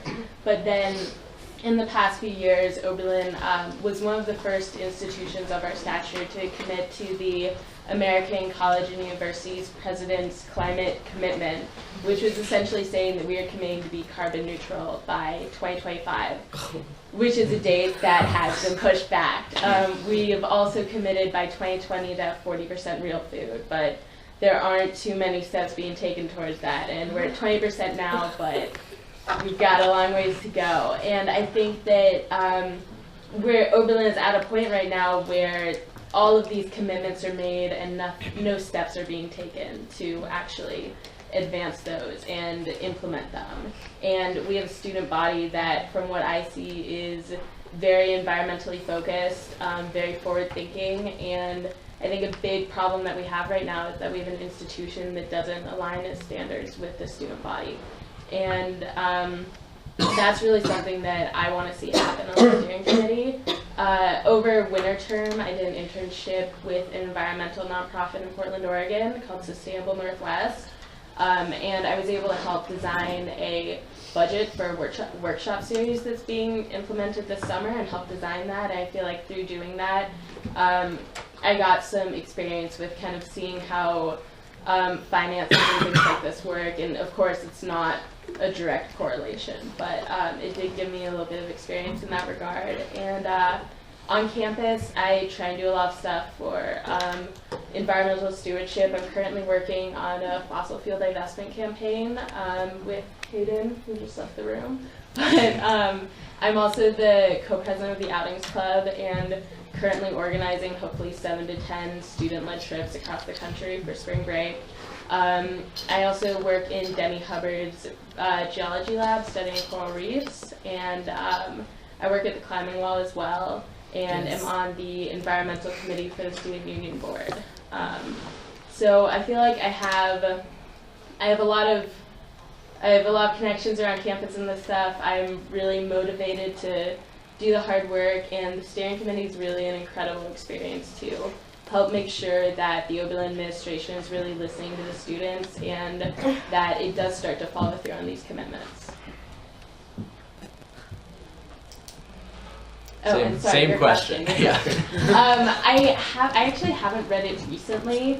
It's been a while. I think that the main thing from what I can remember is still that follow-through aspect. It's the problem that we're talking the talk and we're not walking the walk and making all of these commitments, and there's, for one, no plan saying this is ABC, how we are going to make this commitment happen in X amount of time, but we're just not seeing anything happen from it. And these words are useless without the follow-through to back it up. All right, thank you. Yeah, if you could spend a few words on your thoughts on the current financial plan and financial accessibility in general here, that'd be great. Yeah, I don't know a ton about the current financial plan, and I think that financial accessibility here is definitely a problem. I thought it was really cool last semester, or last year, to when we had the student protest about the OSCA change, and we had to see the administration listen to that. But I feel like otherwise we have a lack of transparency regarding financial issues, and so when stuff like that happens and everyone suddenly gets an email saying, hey, here's an extra $1,000 that you have to spend every year, that's a big problem. And I think that transparency regarding financial issues and accessibility is something that we have to work on. How would you respond to someone who says that Oberlin cannot follow through on its goals because it has to generate revenue? That is the primary concern of Oberlin right now? I would respond to that by saying, for one, if Oberlin couldn't follow through on these goals, then we should have made these commitments to begin with, and that we have to stop making empty promises as an institution. And if this commitment was made, then I assume that the administration made the commitment knowing we have this money to spend on this and we can make this a reality. And if they don't have the money and they don't have the means to do so, they shouldn't make the commitment to begin with. But I think it's also important that now that commitment has been made, and we should do everything that we can to make sure that it is implemented without, of course, harming financial aid or other things that are necessary, but it needs to be more of a priority. Yeah, I just wanted to ask, like, what are some things in terms of like bettering the energy saving on campus or greenness on campus? What are some things you think you can try to do on the steering committee? I don't know too much about it myself, but. I mean, there are a lot of simple things that can be done with, buildings, for instance. I was talking to Denny Hubbard, who's the chair of the geology department, and he was telling me that when, a while ago, they remodeled Carnegie, Denny wanted them to set it up in such a way that the air coming in, which is heated, was running along the same pipe as the air going out, and that was already heated. And the administration essentially said no. He looked into it, and the return on investment was something like 5 years for something like that would have saved us a ton of money, a ton of electricity in energy. I mean, simple things like that.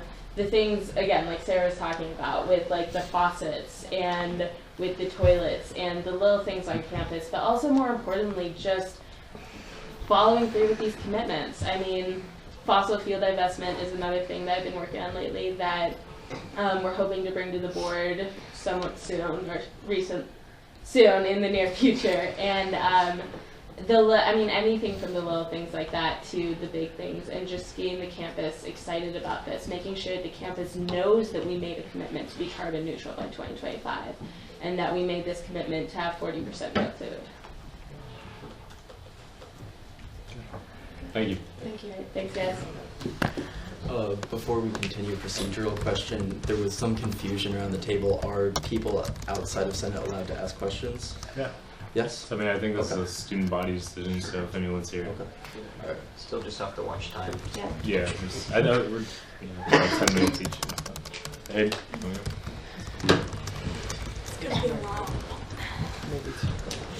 Hi, everybody. My name is Hayden. I'm a second year double degree student. I study tomorrow at the conservatory and study virtually in college for he, him, and his. I dig Oberlin. I think it's a really cool school. I think we've got a lot of really good people here. This is a good example of. I think the reason I came here, I guess a year and a half ago, was to learn in a really interesting way, to learn in a rich way, to learn in a wholesome way, to learn in a way that involves self in the classroom, outside of the classroom. And I think it gets to the fundamental thing that we're trying to do, which is to create, to engage the passions of our students, to cultivate really capable human beings to go out and do important things in the world. I think we have some misleading priorities in the way our school functions. So I think we focus a huge amount on classroom work in a way that's excessive. So when I think of my time at Oberlin, for example, I think of the things that I've learned the most from. So my freshman year was involved in a responsible investing organization, and Learned a lot about the endowment, what we know about the endowment, what we don't know about the endowment, the problems there, the possibilities of money of that scope to affect positive social change. But I also, during that organization, helped organize a symposium that went on over the course of two days. We brought in speakers from across the country, and we had these amazing talks. And all throughout that process, we were talking about our organization and our possibility to function within Oberlin and our accessibility as a group. And all of these things were huge learning opportunities for me, both in things dealing with, you know, the way our school works, the way the world works, but also just practical things such as how to call a speaker and talk in professional lingo and, you know, pay them money to come and speak at your school. And I think with just a ridiculous amount of work we have in all of our classes, and what seems to often be a lot of work that just kind of occupies and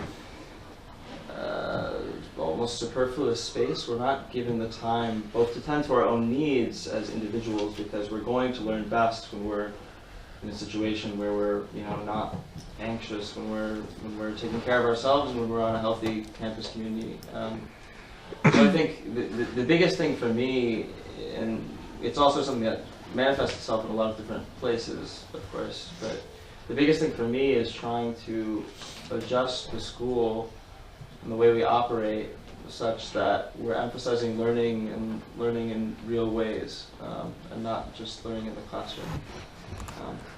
There are I think there are a lot of small things I could go into, but maybe we can just go straight to questions too. Yeah. Do you feel like your experience with Rio has informed, I guess, a perspective for how you'd want to act as a member of the steering committee? Yeah, I think so. Well, it's giving me like a financial perspective that's been really interesting. So, and also I've been working with Ellie on fossil fuel investment as well. So I've spent a lot of time talking about the school's finances and about, you know, the capacity for us to still bring in money so that we can run the school and so that we can still give financial aid and things that we need to do to make this a healthy community, but also make sure that money is being placed in the right places. Cool. And just a quick follow-up, like what are your primary places that you would want to see this money allocated to? What are some of your priorities? Well, I mean, I think because of the nature of finance, I think we're not often choosing exactly the specific places we want to. It's often that we're choosing places we don't want to. So for me, fossil fuel investment has been a huge thing. I think that's something that is not an economic detriment, that is responsible, socially responsible on a number of levels that we should move forward with. I guess similar to that, can you comment on the financial plan and financial accessibility? And Totally. Just give your thoughts. Well, so with any of these questions of money and, you know, like we want the perfect school with as, you know, we want as diverse a campus as possible. We want a really great teachers who are all these things. Inevitably, at one point, compromises have to be made. And I think the compromise of compromising the financial accessibility is the wrong compromise to be making. I think we have, you know, we're trying to create capable adults living in this school who have a lot of learning, and the learning that happens if we're just learning in a context of a lot of very wealthy people who look like each other and come from the same background, that's not the rich learning that you have when you have a diverse campus. And so if we're trying to educate students the best we can, saying these students shouldn't be coming to our school is I don't actually think that's in the long term. You know, if you think about it as the people who do the best in the world are the ones who are going to give the most money back to the school, and then that's going to help the school function. We want students who are going to do well in the world, and the students who are going to do well in the world are not the ones who are just going into a school that's populated by a lot of wealthy white dudes. Do you think there are any experiences you bring as a conservatory student that would otherwise be lacking? Well, I mean most of them, because they're unique experiences. So the conservatory, the experience of being in the conservatory is very different than the college in a lot of different ways. And there are specific issues to the conservatory that aren't seen in the college. So I think in the conservatory we have far too big a focus on practice and technical ability in a classroom rather than performance. I think we should have a lot more, we're trying to create programs that integrate performance and performance outside of Oberlin. So trying to get systems where we have our students in the conservatory getting practice performing for people who aren't their friends, who are naturally going to say, yeah, that was great. You know, like we need some more of that. And I also think we don't do enough things developing the musician as an entrepreneur, which is a huge part of the musician's life after they, especially in the modern music landscape. And so I think that's something that we could really, really improve there. All right, so same question, and then I have additional ones. So have you read the 2005 strategic plan? Like, dislike, what would you change? Right, I did read it. I think, like what I think most people have been saying so far, it has a lot of good ideas and hasn't quite lived up to that, at least in my understanding of it. And I think also my understanding of it, my feeling of it as a student on this campus is probably what the reality is, because if we don't feel that it's working, then it's not working. I thought one of the interesting points that I made was talking about, I mean, one of the things it said was talking about integrating the campus, you know, what we're doing on campus outside of the classroom. So doing things with the community, doing experiential learning, putting high focus on that. And I think that is a lot of, goes back to what I was saying before about trying to make sure we're actually doing real learning, and real learning that, you know, like what we're talking about in any of these subjects affects the world. It has implications. And so talking with the people who it affects and talking on the ground, I think that's something that was a good call in that document and should be pushed forward more. I also think one of the things that I liked about it, though I'm not sure how much it's worked, was talking about just campus community and like I think orientation is awful. I think we do it so poorly. Like we really do a terrible job of bringing people into the Oberlin community and welcoming them here. I think a lot of people feel very alienated, and I think that's something that we can really improve as well. And then my other question, if nobody else has to go. As a conservatory student, where do you stand on merit scholarships in the conservatory? This is an issue that comes up a lot, and I hear it discussed a lot on the college side. And as a student in the conservatory, I know that a lot of us receive merit aid, and it is sometimes given as need-based aid. Do you think the process by which the amount of merit aid is allocated and to who it's allocated is something that the strategic plan should look at? If so, how? It sounds like something that we definitely should be looking at.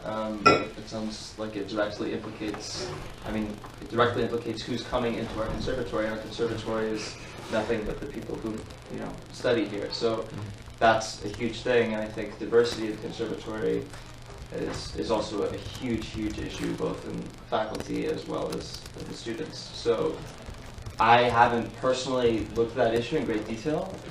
It sounds like something that we definitely should be looking at, and I would like to look at further. Thank you.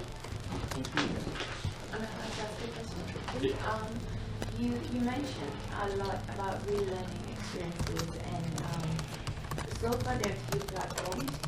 There's a career center that has about 2,000 internships. Well, that's an exaggeration, but a huge number of internship opportunities. Right now, the school has a $200,000 endorsement for grants for internships.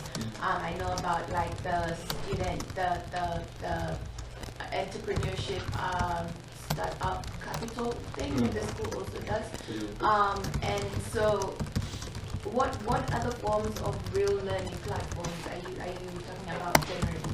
Because as much as yes, you talk about the classroom experience, which should not be the only thing, but it's very important, for you to understand some of these things. But what other practical ways have you thought about on a grand scale that the college can implement in terms of trying to get this out there world experience in a very field of study? Yeah, I think it comes down to two things. One of them, which is, I guess I talked a bit more on you were saying, was, taking learning out of the classroom and having it be directly linked to the things that, we're talking about. So trying to, bring it into local communities or what have you. That's a very big thing, and the literal manifestations of that, I don't have the specifics, because I think that's something we would talk about more in the committee. But the other thing I would say is that I think it's also about the context in which we learn the best. And the context in which we learn the best is not one where we're frantically trying to finish a paper here and a thing here, and we're going from class to class. I think that does not do a lot of good for real deep learning. And so I think trying to shift in whatever ways we can, just the atmosphere on campus. And I think that's not the atmosphere on campus, but the atmosphere of academic life. So I think that means more efficient assignments, so less tedious reading. I don't think that changes credit requirements, but I think it also gets down to more support for students as well. So, you know, more support when, you know, with all the anxiety and stresses that are put on us with all these classes, that we need more, you know, support from counseling center, from all these other things, so that we can be in the best state we can be in for that learning. You are aware that in terms of that, like the college, that's really faculty driven, and pretty much from even my interaction with President Krislov and other stakeholders in the college, it's very hard to kind of change the mindset of the faculty. They kind of have their own not freedom, but professional free space to decide what they decide to put into their classroom. So what you know, it might be pushing you in the fire, but what strategy or thing that can you come up with the top of your head that you think you can try and mediate this very thin road where you do not want to push the faculty so far where they feel that their individual professional freedoms are being stepped on by the institution, and at the same time cater to the needs of the students? Yeah, that's a good question. I mean, I think the steering committee, you know, as you were saying, it's a fine line. We can't say faculty, you need to do this, because a lot of what makes the faculty experience good is that they have a freedom to teach what they need to teach and teach it the way that they best teach it. I still think the steering committee can make suggestions on a broad scale to say, focus on, I think it might also, I mean, this is just an idea, but it might get down to the needs of assessment as well. So trying to shift those, so I don't know exactly what the specifics of that are. But I also think specifically in the conservatory, there are, you know, certain ways we can do that. I think the performance element of that is a big one. I think just some of the requirements for conservatory students in, say, just the amount they need to practice versus the amount they need to do other things, so like music history or things like that, that I think are more important perhaps than an extra hour every day playing scales. So those are the things. I think I should have more specifics in my head right now, and I don't. But that's something that I care deeply about and want to look deeper into as we move forward. So. Thank you. Yeah, thank you. Out of respect for everyone's time, can we try to keep the questions like concise? Also, if you've already presented, feel free to leave. I know people have stuff they need to do Sunday night, so. Yeah.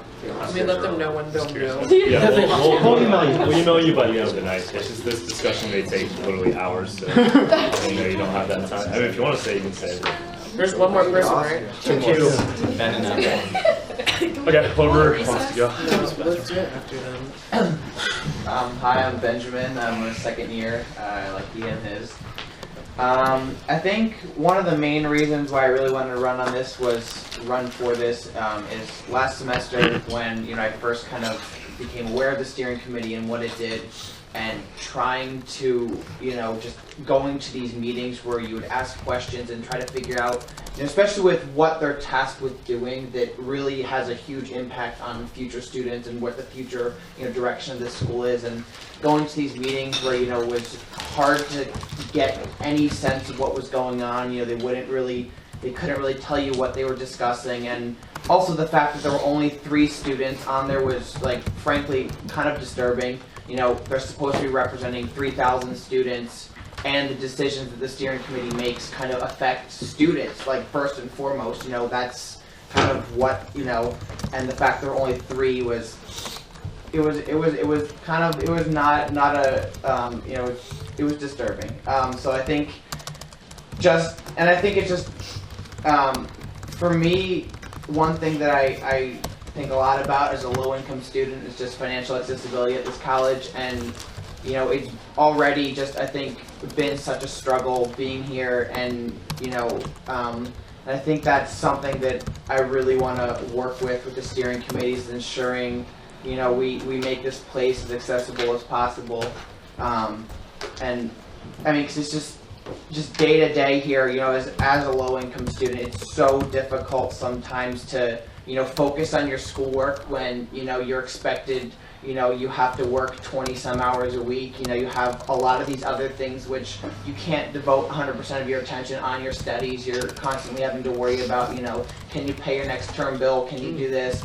And I understand, you know, we do need to be financially viable, and we do need to continue to you know, continue into the future. You know, we need revenue, etc. But I think a lot of, and also just having, I feel like there's not enough diversity on the steering committee now that really kind of can hear these perspectives. I think a lot of the makeup of the steering committee is, you know, people who may not exactly understand and may not have lived that experience of just really struggling financially, and just, you know, they can talk about, you know, we need to raise revenues, but if you don't really have that understanding of what it is actually like to, you know, struggle through it, and if anything got any more difficult right now, I know I wouldn't be here, and just working, I mean, I feel like that's just one thing that I really want to focus on, is ensuring our financial accessibility, like, going into the future. So I think that's kind of where I'm coming from, and also I feel like we need more students who, and I feel like as a broad of a, you know, population as Oberlin, we need to have a diverse representation of, I mean, even though this has been expanded to 9 students now, that's still very small given the number of, you know, students on this campus and the number of diverse interests and, you know, where people are coming from. So I think I hope you guys, you guys know more about the individual candidates than I do, but I hope you will choose a group that will represent different aspects of this campus, just so we get some more, you know, because a lot of the steering, you know, when I talked to a lot of the steering committee, you know, the members of the steering committee, I mean, a lot of them were, you know, white old males who, you know, I don't feel like that they say they understand the financial situation, they say they understand what the struggle is, but I feel like they just don't, and they don't have the capacity to unless they've kind of lived that. And I feel like making sure there's a voice, you know, who can speak to that personally, and also just as a student here, is important. But yeah. Same question. Yeah, I mean, in terms of I've glanced over it. I haven't read it in detail. I think, well, the concerning thing again that has been brought up was that little bit about how, you know, the revenue, like raising revenue, and that was, I just feel like as an institution, you know, I understand revenue, but students should come first, and giving every student the opportunity to this education is really important. I feel like financial reason should never be a factor in, because if you start to, you know, cut the amount of aid you give, or cut the amount of, you know, you risk losing really smart students who would otherwise be able to be here but just cannot afford it. I mean, even as it is now, I can barely afford to be here, but like, if something were to change, you wouldn't have students who are from this background at this school, and I think you lose out. Then you cut out people who otherwise would be really great and otherwise could really benefit from an education like Oberlin. And I feel like that was something that kind of worried me. Like, it just seeing that people can think about that. And again, I understand revenue is a huge thing, but other parts of it, I think the one benefit of, like, kind of reading through it is I kind of can see where they're coming from, and where, you know, it's because I always come with my perspective, but it's nice to see, like, what there's, like, see it from, like, go into their shoes for a second and see what they consider and what they look at. And I think it was important to, I mean, some issues which I thought one way, and like particular, like, it just gives me a broader understanding, I guess. And again, like other people have mentioned, I think it's also very vague. Like, a lot has gone into making, like, the words very nice, and it sounds pretty reading it, but I just don't think there's very many, like, concrete. And I also understand it's difficult to make really concrete things because you're planning, you know, over 10 years, and it's hard to, you know, come up with, like, specific things. But I think that's, you know, important to at least have some idea, and more, I feel like a lot is just spent on these overarching themes and not a lot of, like, concrete, you know, this is what we should do, this is, you know, and ways to go about doing that.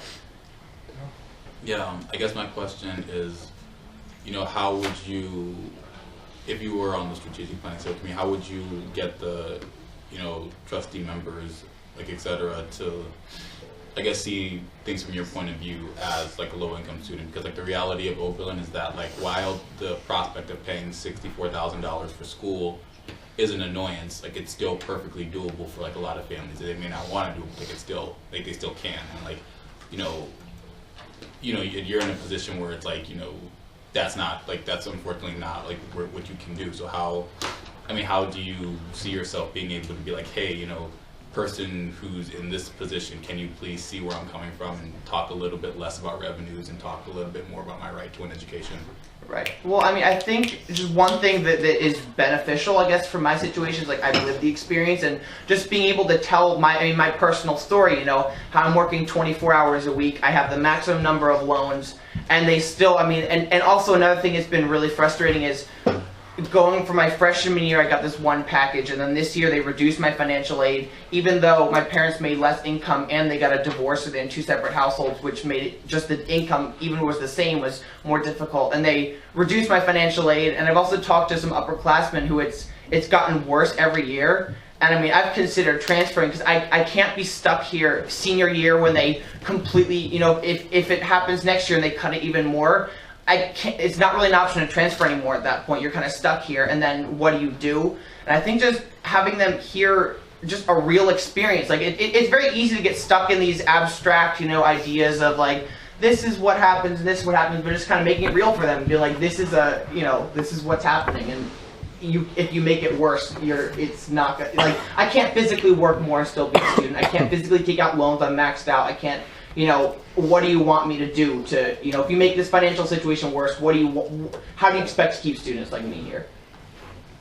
Yeah, how do you feel about the allocation of merit money in the college? I understand we just talked about that in the conservatory and how that was possibly problematic in its distribution, but what are your thoughts on merit aid and I guess just the entirety of the financial aid program in the college? I think merit is important, again, to attract students here. I think that, we should have merit aid. But I think we should still prioritize financial aid. I feel like financial aid should be a priority. If you have to cut somewhere, I feel like rather than cut financial aid, cut merit aid. Because yes, it does attract people, but sometimes merit aid is given to people who could afford to be here otherwise. And if you're cutting financial aid rather than merit aid, you're cutting the possibility of someone to even exist here. And yeah, merit aid might make it more appealing to come here than another school, might be an incentive to come here. I feel like financial aid should be the priority, and if you need to cut somewhere, then merit aid would be, I think, somewhere to cut, rather than, Absolutely, definitely.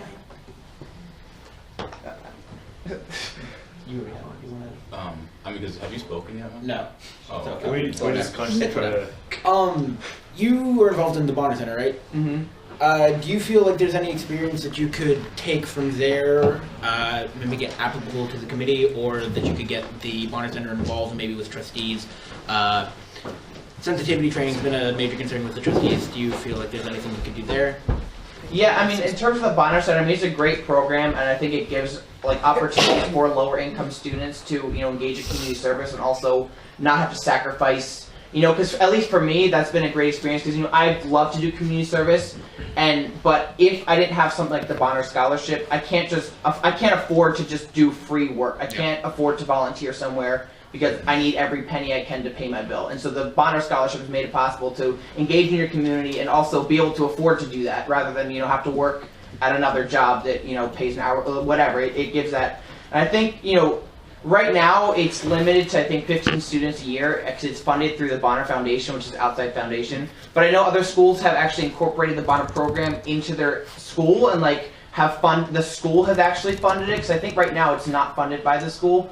And they, making it accessible to more, because right now it's limited to 15 students and there's an application process, but I think maybe expanding that and giving people that opportunity, because it is a good chunk of money that has been really helpful for me, for books and for, whatever. That's been and I think stuff like that, we're not just getting like a handout or whatever, we're doing service work, we're helping the community, it's also serving other purposes, and it's also making us possible to, be here. So I think that's, and sensitivity training I think is really important. I think, on many issues, I think people just also, sometimes people just don't understand where you're coming from, and it's just, I don't know, I feel like it would be really nice if people were, because some people just kind of, and also some comments people make, you know, like I was in the financial aid office a couple days ago, and like I had this outstanding bill that was like $500, and I was, you know, saying I was really hard to pay it, and they're like, well, it's like only $500, like it's just like another 30 hours of work. I was like, I'm already working 25 hours a week, like,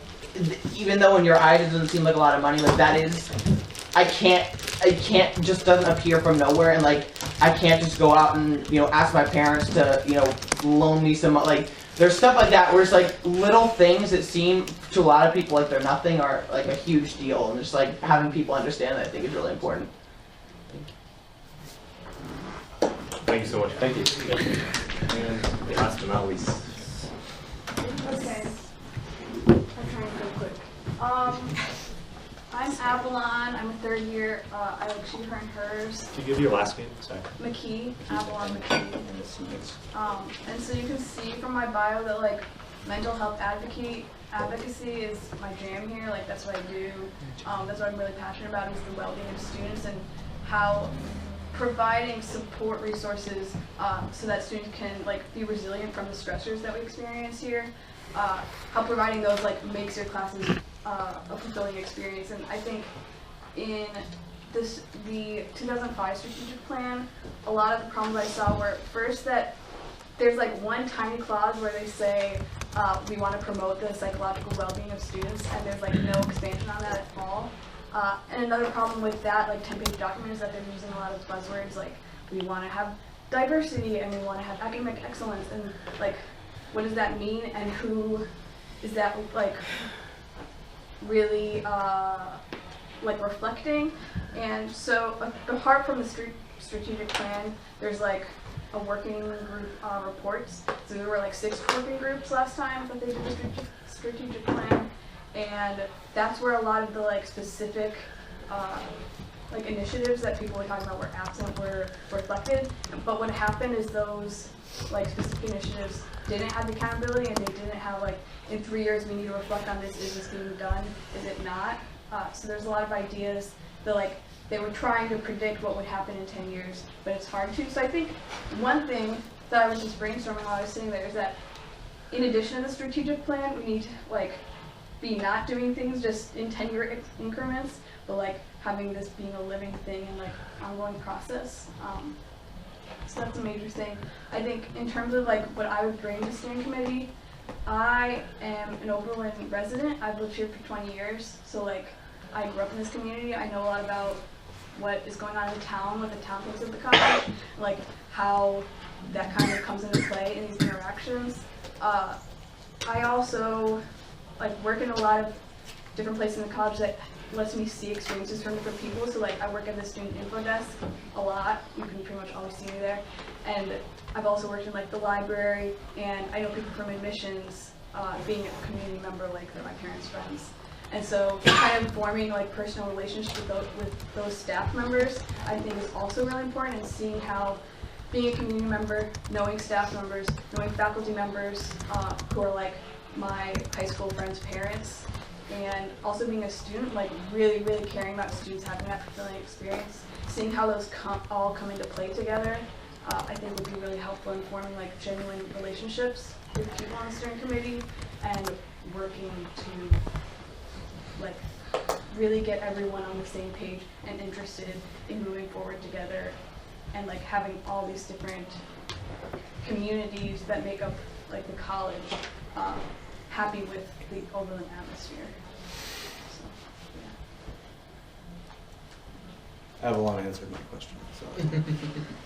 Okay, can you comment on your thoughts on the financial plan and financial accessibility here? Yeah, totally. So that like financial literacy and economics and stuff is not my jam, but I've like tried to attend, you know, all the forums where the financial advisor was trying to explain to students, this is what you need to know about like how our college works and how we spend money.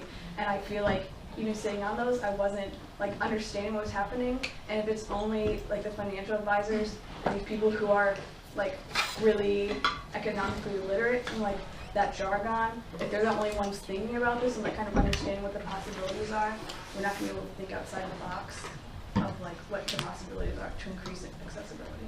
I know that's like broad, but.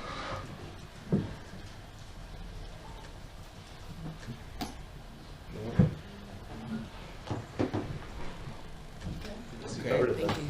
Thank you. Thank you.